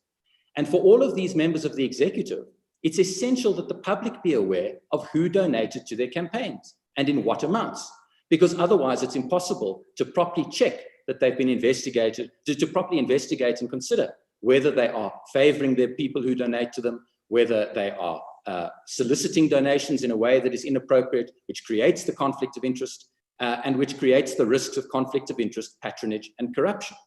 And the conclusion that's reached at paragraph 55 is said the opposite approach, I'm now reading from the affidavit, would mean that members of the executive would easily be captured by secret slush funds and dark monies that are unaccountable to the general public. Secrecy enables corruption and conduces to more to a disposition by politicians that is favorable towards those who funded them. Privately, once elected into public office, transparency and disclosure in the area of private funding of political parties helps in the detection or discouragement of improper influence and the fight against corruption. And so those propositions are never answered by the President. They're not answered on affidavit. They were pleaded on affidavit. They're not answered on affidavit, but they are also not answered now. And so you are faced with a position where the code says, and I go back to my example, if I give 2 bottles of wine to the President, he has to tell the world, he has to file a form. Now, what is the reason? The reason is because of a concern that there might be improper influence and that the public is entitled to know. Not upon request, not upon an investigation by Amabungani, they are entitled to know automatically for reasons of ethics. But if I donate 5 million rand to a campaign that is designed to elect the President, nobody has to find out. Now we submit that if that is the proper interpretation of the code, if it is, then we submit with great respect that is not consistent with what the Executive Ethics Act requires, especially because no one has ever explained to this court on oath or in argument why it is that the risk of a gift of 350 Rand is so much greater than the risk of a 5 million Rand donation to someone's internal party campaign. And so what we submit with great respect is that there simply isn't compliance with the code, because it doesn't comply with the code to have this extraordinary lacuna, which in a code which is aimed at promoting open, democratic, and accountable governance. And you will hear no answer from that. You've heard no answer from Mr. Trengo for the president, and I predict you will hear no answer today, because there is none pleaded, and there can be none pleaded. But what that means is that you are faced with what we would call a glaring unlawfulness, if that is what the code means. And that is why we say, with respect, that the code falls to be struck down. And once you analyze the case through that lens, that this is a code that doesn't meet the obligations of Section 2 of the Executive Ethics Act, then all of the technical objections raised by the High Court fall away. Because the first objection was subsidiarity, that's which we deal with in paragraph 50 of our heads. But that falls away because we're doing exactly what subsidiarity calls on us to do. We are challenging the code, which is the most specific enactment, in accordance with its enabling provision, the Act. So we're doing exactly what this court's subsidiarity jurisprudence requires. So the High Court was wrong on that. Then the Paya objection falls away because this is not a Paya case. Paya is designed to deal with Section 32 of the Constitution, and it can do many good things on party funding. But this is a code which is enacted to give effect to the Executive Ethics Act and in turn to Section 96 of the Constitution. They are two different instruments serving two different purposes. So just to give you an example, Paya is request-driven. You don't get information unless you request it.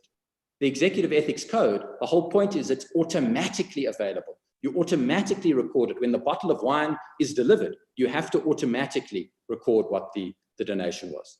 And so the Paya debate is irrelevant. Whether Paya does or does not do this and whether My Vote Counts 2 requires Paya to do this or not is neither here nor there. The fact of the matter is it hasn't yet been done. The Funding Act, which is raised by our learned friends at times, the Political Parties Funding Act, might be a solution one day, but it has never been brought into force by the president. 2 years down the line, that act has not been brought into force, and we doubt that it would solve the problem in any event. And the third point that the High Court, so I've dealt with subsidiarity, which was the first technical objection. I've dealt with Paya, which was the second technical objection. And now on the separation of powers, the High Court says, but we can't lay down to Parliament or to the president how to enact this. But with great respect, what it makes absolutely clear is that the order we seek would not tie anybody's hands. The order that we seek is merely an order which says that it is declared invalid to the extent, I beg your pardon, it is declared invalid to the extent that it does not require the disclosure of donations made to campaigns for positions within political parties. So it would be well open to the president in the 12-month suspension period to devise a code which sought to separate out different kinds of donations, substantial donations, smaller donations, donations which are made directly to a person's campaigns, donations which are made to various other forms of campaigns. That is a matter we are asking this court, and we ask the High Court to leave to the president. We don't ask this court to prescribe or read in or sever or do anything of the sort. We ask for the classic order. It's declared invalid and it's left to the decision maker to fix as best they deem fit. And if that's not adequate, it can be challenged again. So we submit that when you understand the case through the proper lens, which is that this is a code which had to comply with the Act, and it does not do so for the reason I've articulated, it's clear then that the technical objections which led the High Court to its conclusions must be rejected. That leaves, fourthly, the vagueness challenge. And the vagueness challenge can be dealt with briefly. It's simply this. It is a question of whether the code is sufficiently clear. So if this court were to find, for example, that the code simply doesn't indicate with sufficient clarity whether it applies to intra-party donations, then we submit that then it is vague and impermissibly so. And this court knows all of the law. And that would be a permissible approach for this court to adopt, because with respect, the whole point of a code like this is to provide clarity. That's the reason we submit that the code deals with the details rather than the act. Parliament decided to leave all of the details to the president in the code. And if I could just make that point, you will see that from what the code says, because what the code says at paragraph 5 is it says disclosure of financial interests. Every member must disclose to the secretary particulars of all the financial interests as set out in paragraph 6 of the member and of the member's spouse, etc., etc. And then you go to 6, and 6 lists a series of specific categories, often with quite a lot of specificity. So 6.1 says shares and financial interests, including the number of the shares, the nominal value of the shares, the name of the company, etc. 6.2 says sponsorships. 6.3 says gifts, more than 350 Rand. And it deals with what happens if you do multiple gifts of more than 300 but less than 350. Benefits, foreign travel, land and immovable property, pensions. So the code quite rightly contains enormous specificity compared to the Act. That's the whole point. But when it comes to this critical question, the code doesn't deal with it with sufficient clarity, we submit. And if this court concludes that it's insufficiently clear, then it is vague and it is unlawful on that basis alone.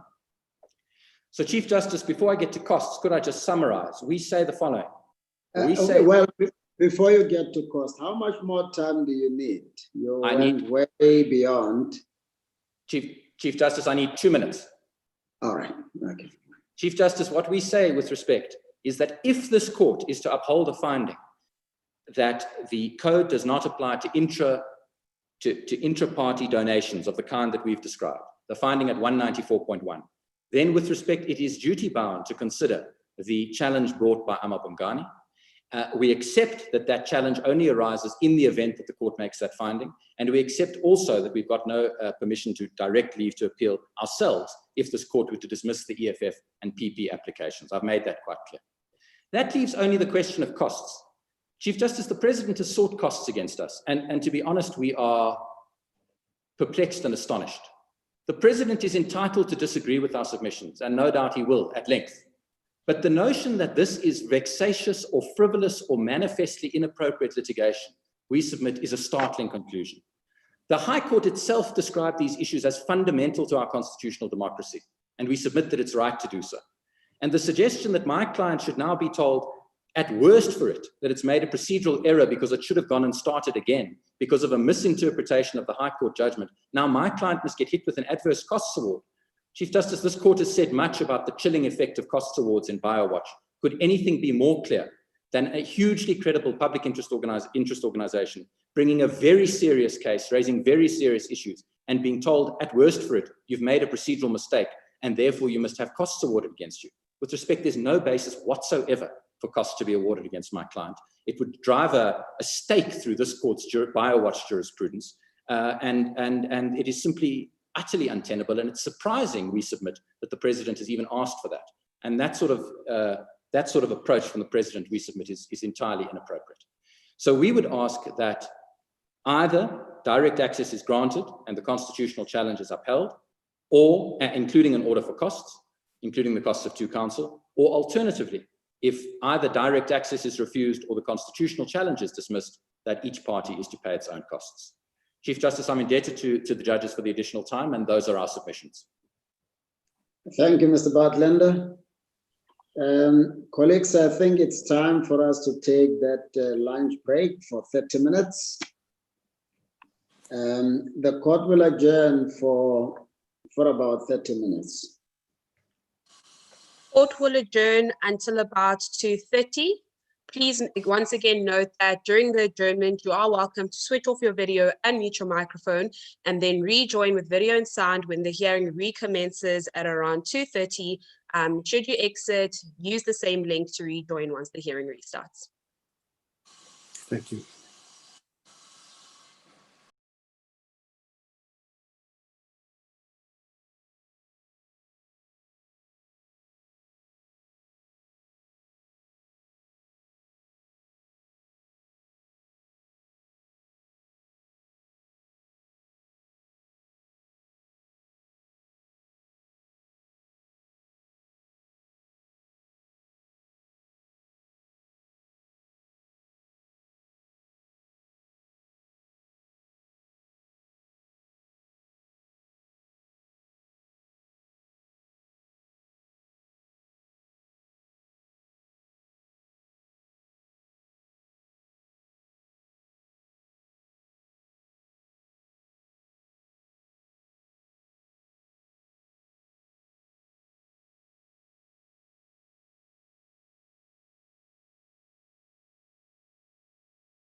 dumela le lona ke ke tlhaloganya fela gore ga le tsebe sentle sentse ke tlhaloganya gore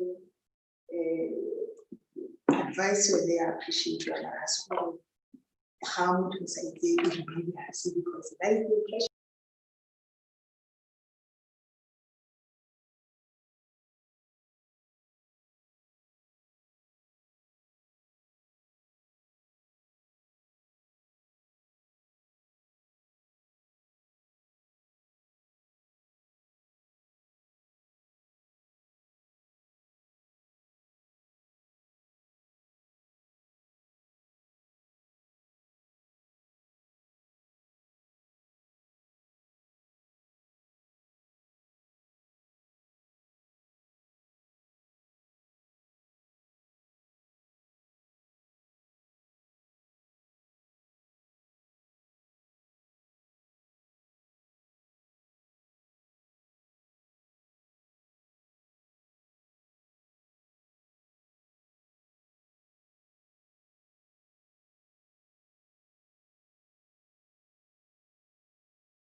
My brother Chita, how are you?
Good afternoon, colleagues. There is a slight delay in that the Chief Justice has lost connection.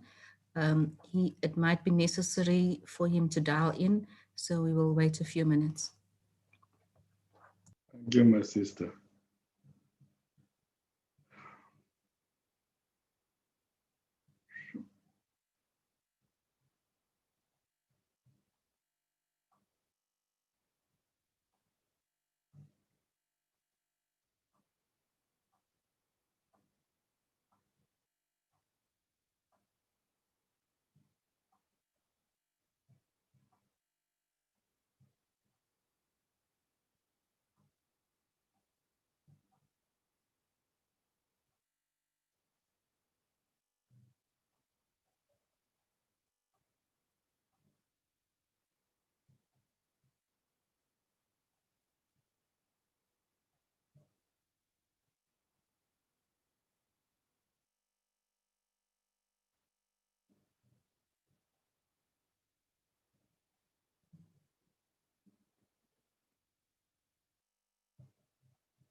Hold on a second.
Ms. Rakabane, I know you are in contact with the Chief Justice. Will you give us an update, please? Yes, Justice Tehran, the Chief Justice is attempting to connect via the Zoom call platform. So he has been given a number and a passcode and should be able to join us shortly. He will probably join us without visual until we are able to connect him visually again.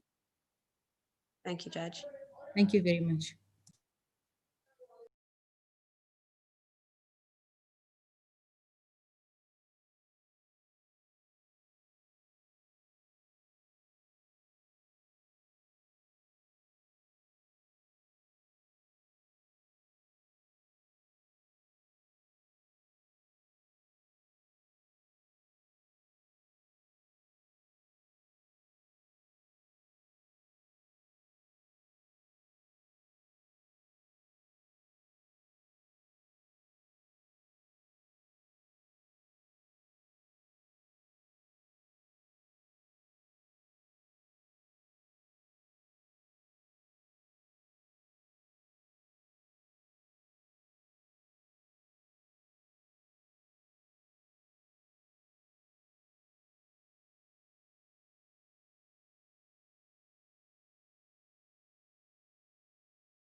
there should be an option to activate the hotspot.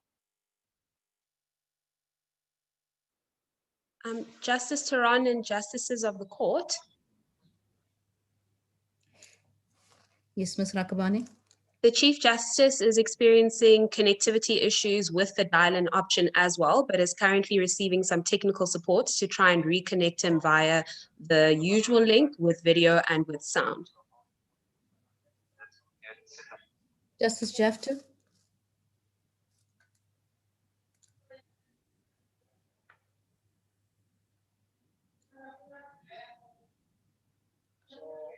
Justice Theron, don't you want to please call the Chief Justice and just establish what he suggests?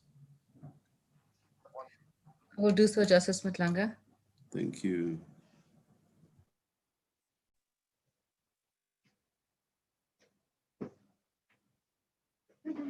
Yeah, I'm fine. You can close the door now.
Colleagues, the Chief Justice is about to join us. You'll attend to that.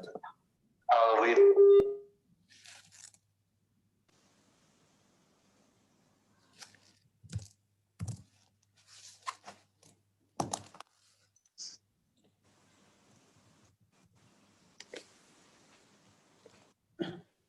Thank you, Jeanette.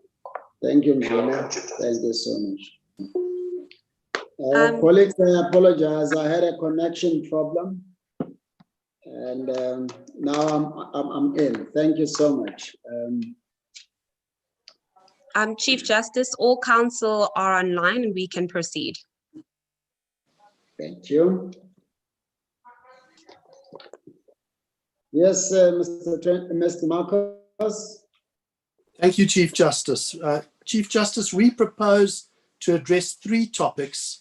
First, we will deal with the basis of the reviewability of the public protector's actions. Second, we will deal with the public protector's duty to act fairly, particularly in the context of hearing parties affected by her proposed remedial action. And third, we will briefly address certain limitations on the Public Protector's powers of investigation and remedy. Chief Justice, as a prelude to these topics, we stress freedom under law's point of departure. We take our cue from the Public Protector herself, where she stated in paragraph 34 of her application to this court, and I quote, "I'm of the respectful view that if this matter could be determined in scrupulous compliance with the law and without regard to my person or status and identity of the subject of the investigation, a different conclusion may indeed be reached." That is why we have been at pains to distinguish between the incumbent of the office and the office itself. We are concerned only about the office itself and its constitutional significance, regardless of who may occupy that office at a particular time. It is therefore factually unwarranted and unfortunate that our learned friends for the Public Protector, in their reply to us, attack us personally as counsel for drawing the very distinction that the Public Protector has herself drawn. It is precisely because Public Protectors come and go, as do presidents, that we submit it is important that this court lays down principles for all holders of such offices, irrespective of who they presently might be. And there is a need for this, we submit. We have assembled a non-exhaustive list of some 16 cases which demonstrate that there is an ongoing burgeoning industry of review of the Public Protector's powers and remedies. Can I start then with the standard of review? When this matter came to the High Court, it was of course bound by the Supreme Court of Appeal's judgment in the Home Affairs case, and that of course bound all the parties as well. We respectfully submit that the SCA's decision concerning the basis of reviewability is wrong for three reasons. First, the SCA's analysis failed to pay sufficient regard to the importance of distinguishing between the function and the functionary. The fact that the Public Protector is a constitutional institution does not mean that the functions performed by the Public Protector cannot be administrative in nature. That would be contrary to this court's jurisprudence. For example, in Islamic Unity versus the Minister of Telecommunications, that is the second one, 2008, volume 3 SA 383, this court accepted that ICASA was a Chapter 9 institution and that the functions performed by one of its standing committees, the Complaints and Compliance Committee, was subject to PAJA. We submit also that in Helen Suzman Foundation versus the Judicial Service Commission, although the point was not explicitly addressed, we submit that the underlying premise was that the JSC, also a constitutional institution, was subject to administrative review. The second reason why we submit the SCA was wrong was that this court in Public Protector versus the South African Reserve Bank accepted that PAJA applied, as appears from paragraphs 168 to 170 and paragraph 185. So we submit that there is direct authority from this very court on the issue. And thirdly, as we point out in our heads, a distinction must be drawn between the Public Protector's investigative powers on the one hand and her reporting and remedial functions on the other. The latter, we submit, are of a typically administrative nature, of the sort long held to attract administrative review. They are akin to any complaint-driven process, like the contravention of a license condition before ICASA, or a complaint against a health professional before the Health Professions Council, and so on. The Public Protector's role, we submit, is conceptually no different. She inquires into facts, resolves disputes, and grants remedies which are binding on those subject to them. That, we submit, is quintessentially an administrative function, and hence we submit that PADJA applies to the public protector's determinative functions. Moving then to my second topic, and that is the duty to act fairly and the importance of audi alteram partem. Of course, flowing from the basis of review will be certain procedural obligations resting on the public protector. But importantly, we submit that regardless of whether the basis of review is legality or PADJA, there are certain fundamentals which bind the public protector, and we focus on the public protector's duty to hear any affected party regarding her proposed remedial action. And we advance three contentions in that regard. The first turns on the centrality of natural justice to our legal system and others, described by this court in Walele at paragraph 27 as the procedural aspect of the rule of law.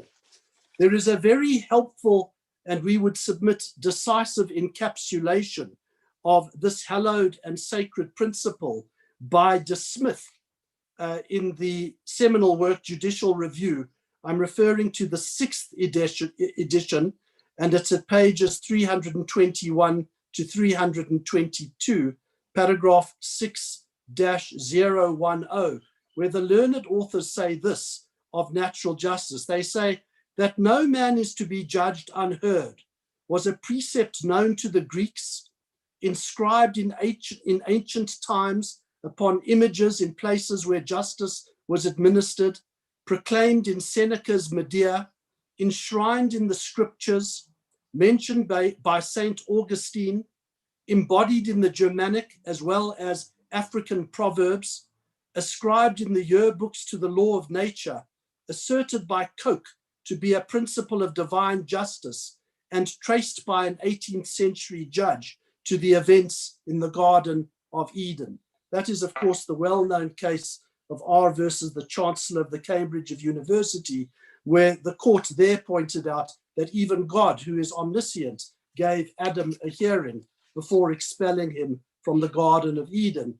And that case has been followed several times by South African courts. Perhaps I could just give you one as an illustrative example. Ramburan versus the Minister of Housing, 1995, volume 1 of the South African Law Reports, page 353 at 364 E to F. The second point we would stress under this heading is, as pointed out in the same paragraph in Walele and by this court in Joseph, the right to be heard not only gives respect to the dignity of those affected persons, but equally importantly, is conducive to better and more accurate decision-making. So the right to a hearing, or the obligation to afford a hearing, is in the vital interests of the decision maker as well. Thirdly, on this point, we submit that the right to be heard on proposed remedial action was in fact considered by this court in the Public Protector versus the South African Reserve Bank. Justice Matopo has drawn attention to paragraph 207 of that judgment, but may I also draw attention to what was said at paragraphs 169 to 170, as well as paragraph 207, where it was accepted by this court that the failure to afford either ABSA or the Reserve Bank an opportunity to comment on the new adverse findings in the final report amounted to procedural unfairness. There was an additional debate in that case, but I stress additional, as to whether such failure was indicative of bias.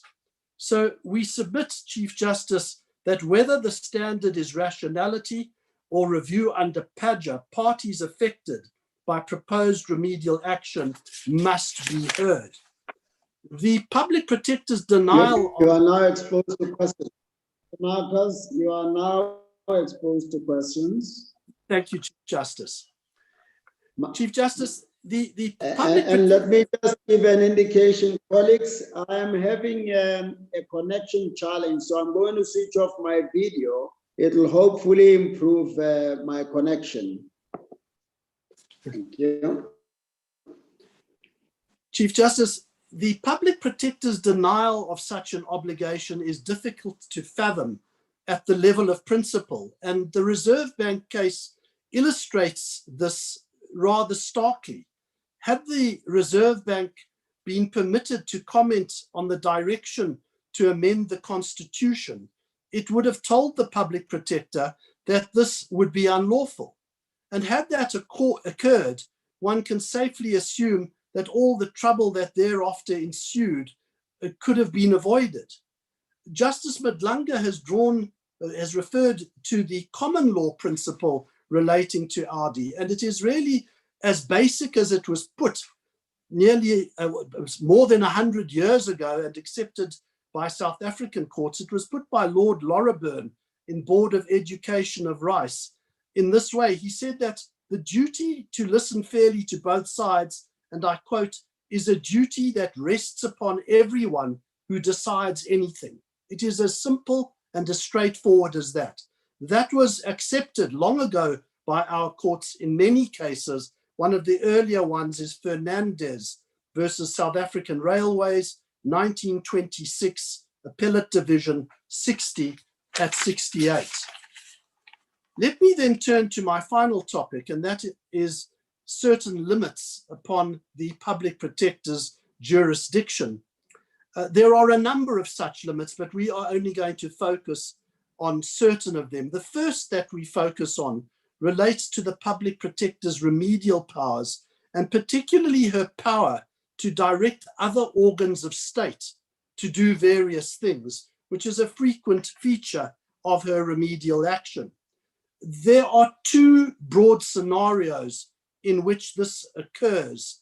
And this is again with reference to Justice Cheeky's question to our learned friends. The first scenario is where the organ of state is not the subject of investigation, but is nevertheless directed to do something. And the second is where the organ of state is the subject of investigation and is directed to do something. In the first scenario, where the organ of state is not the subject of investigation, we submit that it can never be lawful for the public protector either to usurp the constitutional or statutory powers of the organ of state or to direct that they exercise their discretion in a particular way. The most that the public protector can do in those circumstances is to refer a particular matter to another organ of state, always leaving intact that organ's discretion to exercise its powers in an appropriate way. And again, the obvious example of that breach occurred in the Reserve Bank case, where the public protector directed the amendment of the Constitution. In the second scenario, that is where the organ of state is itself the subject of investigation, the public protector may, again within limits which I stress, direct that organ of state to act in a manner to remedy the unlawfulness or misconduct in issue. The Nkandla case is a good example. The malfeasance was, in essence, the personal enrichment of the president, hence the remedy was to pay back the extent of such enrichment. Even in that scenario, where the organ of state is the subject of investigation, there remain limits on what the public protector may order by way of remedy. And the obvious limitation is that she may not usurp the statutory or constitutional powers of the organ of state. Lastly, in this regard, Chief Justice, I would want to say something about section 182(1)(a), which also constrains the public protector's investigation by limiting it to conduct in state affairs or in the public administration in any sphere of government. First, a submission on state affairs. While we accept that in the present case, the CR17 campaign, as was found by the High Court, fell outside the jurisdiction of the public protector's powers, we nevertheless advance certain submissions for the purpose of guidance going forward. We also acknowledge that the High Court was justified in its finding at paragraph 96 that it should not give the concept of state affairs, as it appears in section 182(1) of the Constitution, so wide a meaning that it serves no purpose. We submit the converse is equally true. The court should not give the section so narrow a meaning that it serves no useful purpose. Our submission, respectfully, Chief Justice, is straightforward, and it is simply this. There may well be circumstances, such as those that arose in Allpay, where conduct of a private entity such as CPS may be accommodated under the concept of state affairs and hence be susceptible to investigation by the public protector. And we submit that is what section 6(4) of the Public Protector Act is designed to do. After all, that is the legislation which is intended to give effect to section 182 of the Constitution, and we would merely urge upon this court or remind it of what it said in the Nkandla case at footnote 61, where it said all the powers set out in section 6 accord and are harmoniously coexistent with section 182, and that same point is made in paragraph 62 of the Nkandla judgment as well. So our request is a modest one. It is simply not to close the door on drawing a bright line between private and public, as appeared to have occurred in the High Court. Finally, on this score, and it's a small point of interpretation, Chief Justice, we submit that the phrase "in any sphere of government" qualifies only public administration and not state affairs. So one does not read the section to read state affairs in any sphere of government. One only reads it to mean state affairs or public administration in any sphere of government. And we make that submission based on the structure and grammar of the clause. Those then, Chief Justice, are our submissions, unless there are any questions from the court.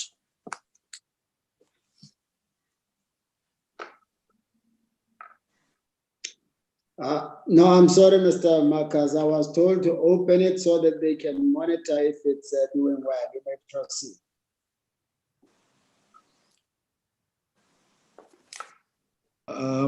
Yes, Mr. Marcus, I just want to find out what is the legal impediment against the public protector in ordering remedial action in respect of the first scenario, where the organ of state is not the subject of investigation. What is constitutionally wrong in the public protector merely saying to that organ of state it should discharge its public functions according to what the Constitution and the law requires? Justice Jafta, in the manner that you've put it, that would be a situation where the public protector does not seek to prescribe to the organ of state how to exercise its function. Yes. That would be perfectly permissible.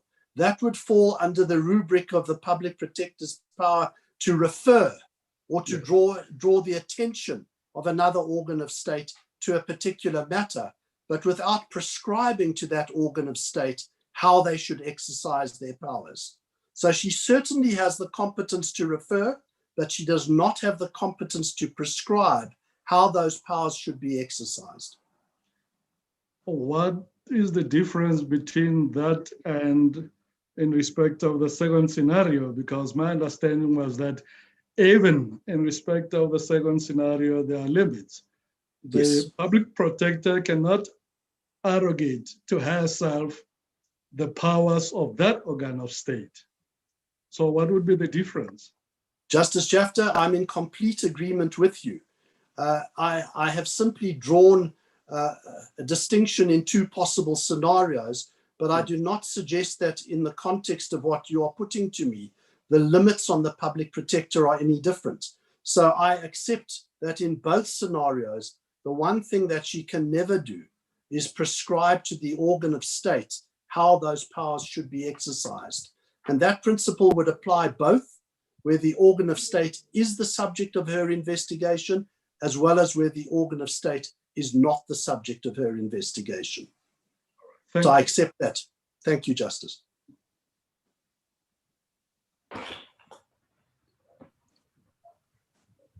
Thank you, Mr. Marcus. Thank you very much, Chief Justice. Good. Mr. Trengove. Thank you, Chief Justice. With your leave, my learned friend, Mr. Nkaitobi, and I will share our submissions. He will address two topics, the submissions of the Public Protector and the EFF on two matters. The first is the Public Protector's jurisdiction to investigate the CR17 campaign or its funding. And the second issue is the question whether the President was obliged to disclose the CR17 donations. I will address the other issues, and there are 6 of them. The first is the question of a direct appeal. Secondly, the question whether the President misled Parliament. Thirdly, the money laundering suggestion. Fourth place, audi as a requirement for remedy. Fifth, issue of costs. And then 6th, the Amabungane application. If I may start off with the direct appeal question, we submit with respect that the direct appeals of all of the parties are unjustified. Our learned friend for the Public Protector sought to argue otherwise on the basis that this is an important case worthy of this court's attention and determination. Well, he's of course quite right. That is so. It is a very important case, worthy of this court's determination. But it's the wrong question. The question is there good reason to exclude the SCA from the exercise of its judicial determination of this case? And we submit with respect that there is none. There is absolutely no reason why this case should not, in the ordinary course, have been submitted in the first place for the SCA to make its contribution before coming to this court, if at all. And that is so not only for the Public Protector and the EFF, but is so in particular for Amabungane. Amabungane acknowledges that it didn't think that this court would allow the case to come here directly. So its heart is not in that submission. It pins its case on the convenience for which it contends, for it to piggyback on the appeals of the Public Protector and the EFF. But with respect, there's absolutely no convenience in allowing them to do so. They have launched a very unusual application. It's a conditional application, conditional on the finding of a particular finding in the main case. Well, convenience suggests that it would then be expedient to finish the main case, and depending on its outcome, then to proceed with Amabungane or not. Instead, we are here now in the second court, in the highest court of the land, debating Amabungane's application and the merits of the application, which may never arise because the condition for the application may never be fulfilled. So we submit with respect that the piggybacking argument of Amabungane is quite unfounded. And even if you were to allow direct appeals of the Protector and the EFF, Amabungane should not be allowed a direct appeal at all. I may turn to the next issue, and that is whether the President misled Parliament. Now, let me say on that issue that the Public Protector made 2 very obvious errors. Frankly, errors so obvious and so patent that no lawyer acting in good faith could have made those errors. And they were, in the first place, that she misread the applicable provision of the code, that's paragraph 2.3a, misread it badly. And not only misread it, but quoted a variety of renditions of the same provision, which is a symptom of recklessness of an appalling kind. But then the second is that she conflated the concepts of deliberate or inadvertent conduct, or as lawyers would say, willful or negligent conduct. Also a confusion so basic that a good faith lawyer could not have made that mistake. We submit that both these mistakes are symptomatic of a reckless determination by the public protector to nail the president. And that is relevant not only to the merits of this review, but also to the order for costs that you would make. Just to illustrate how badly the public protector got it wrong, may I refer to the 5 occasions in her report when she referred to and recited paragraph 2.3a, because on each of, there are 5 occasions, and on those 5 occasions, she gave 3 different renditions of the provisions of 2.3a, and associated with each, confused the concepts of deliberate and inadvertent conduct. The 5 occasions were the following. Firstly, at page 86 of the papers, in paragraph CC on that page, she said the following. Consequently, President Ramaphosa's reply was in breach of the provisions of paragraph 2.3a of the Executive Ethics Code, the standard of which includes deliberate and inadvertent misleading of the legislature. He deliberately misled Parliament in that he should have allowed himself sufficient time to research on a well-informed response. His conduct conferred to above, although in good faith, is inconsistent with his office, etc. That is paragraph CC and DD on that page. And look how in the space of 2 or 3 sentences, she misreads and misquotes the code, and she confuses deliberate and inadvertent conduct. She said it was deliberate because it was negligent. That was version A of the clause paragraph 2.3a. Next reference is on page 118 in paragraph 5.1.19. Now, what is remarkable about this paragraph is that she here quotes the correct text of the paragraph. It says paragraph 2.3 of the Executive Ethics Code further states that members of the executive may not willfully mislead the legislature to which they are accountable. So she gives the correct rendition of it. That's version B, the second version.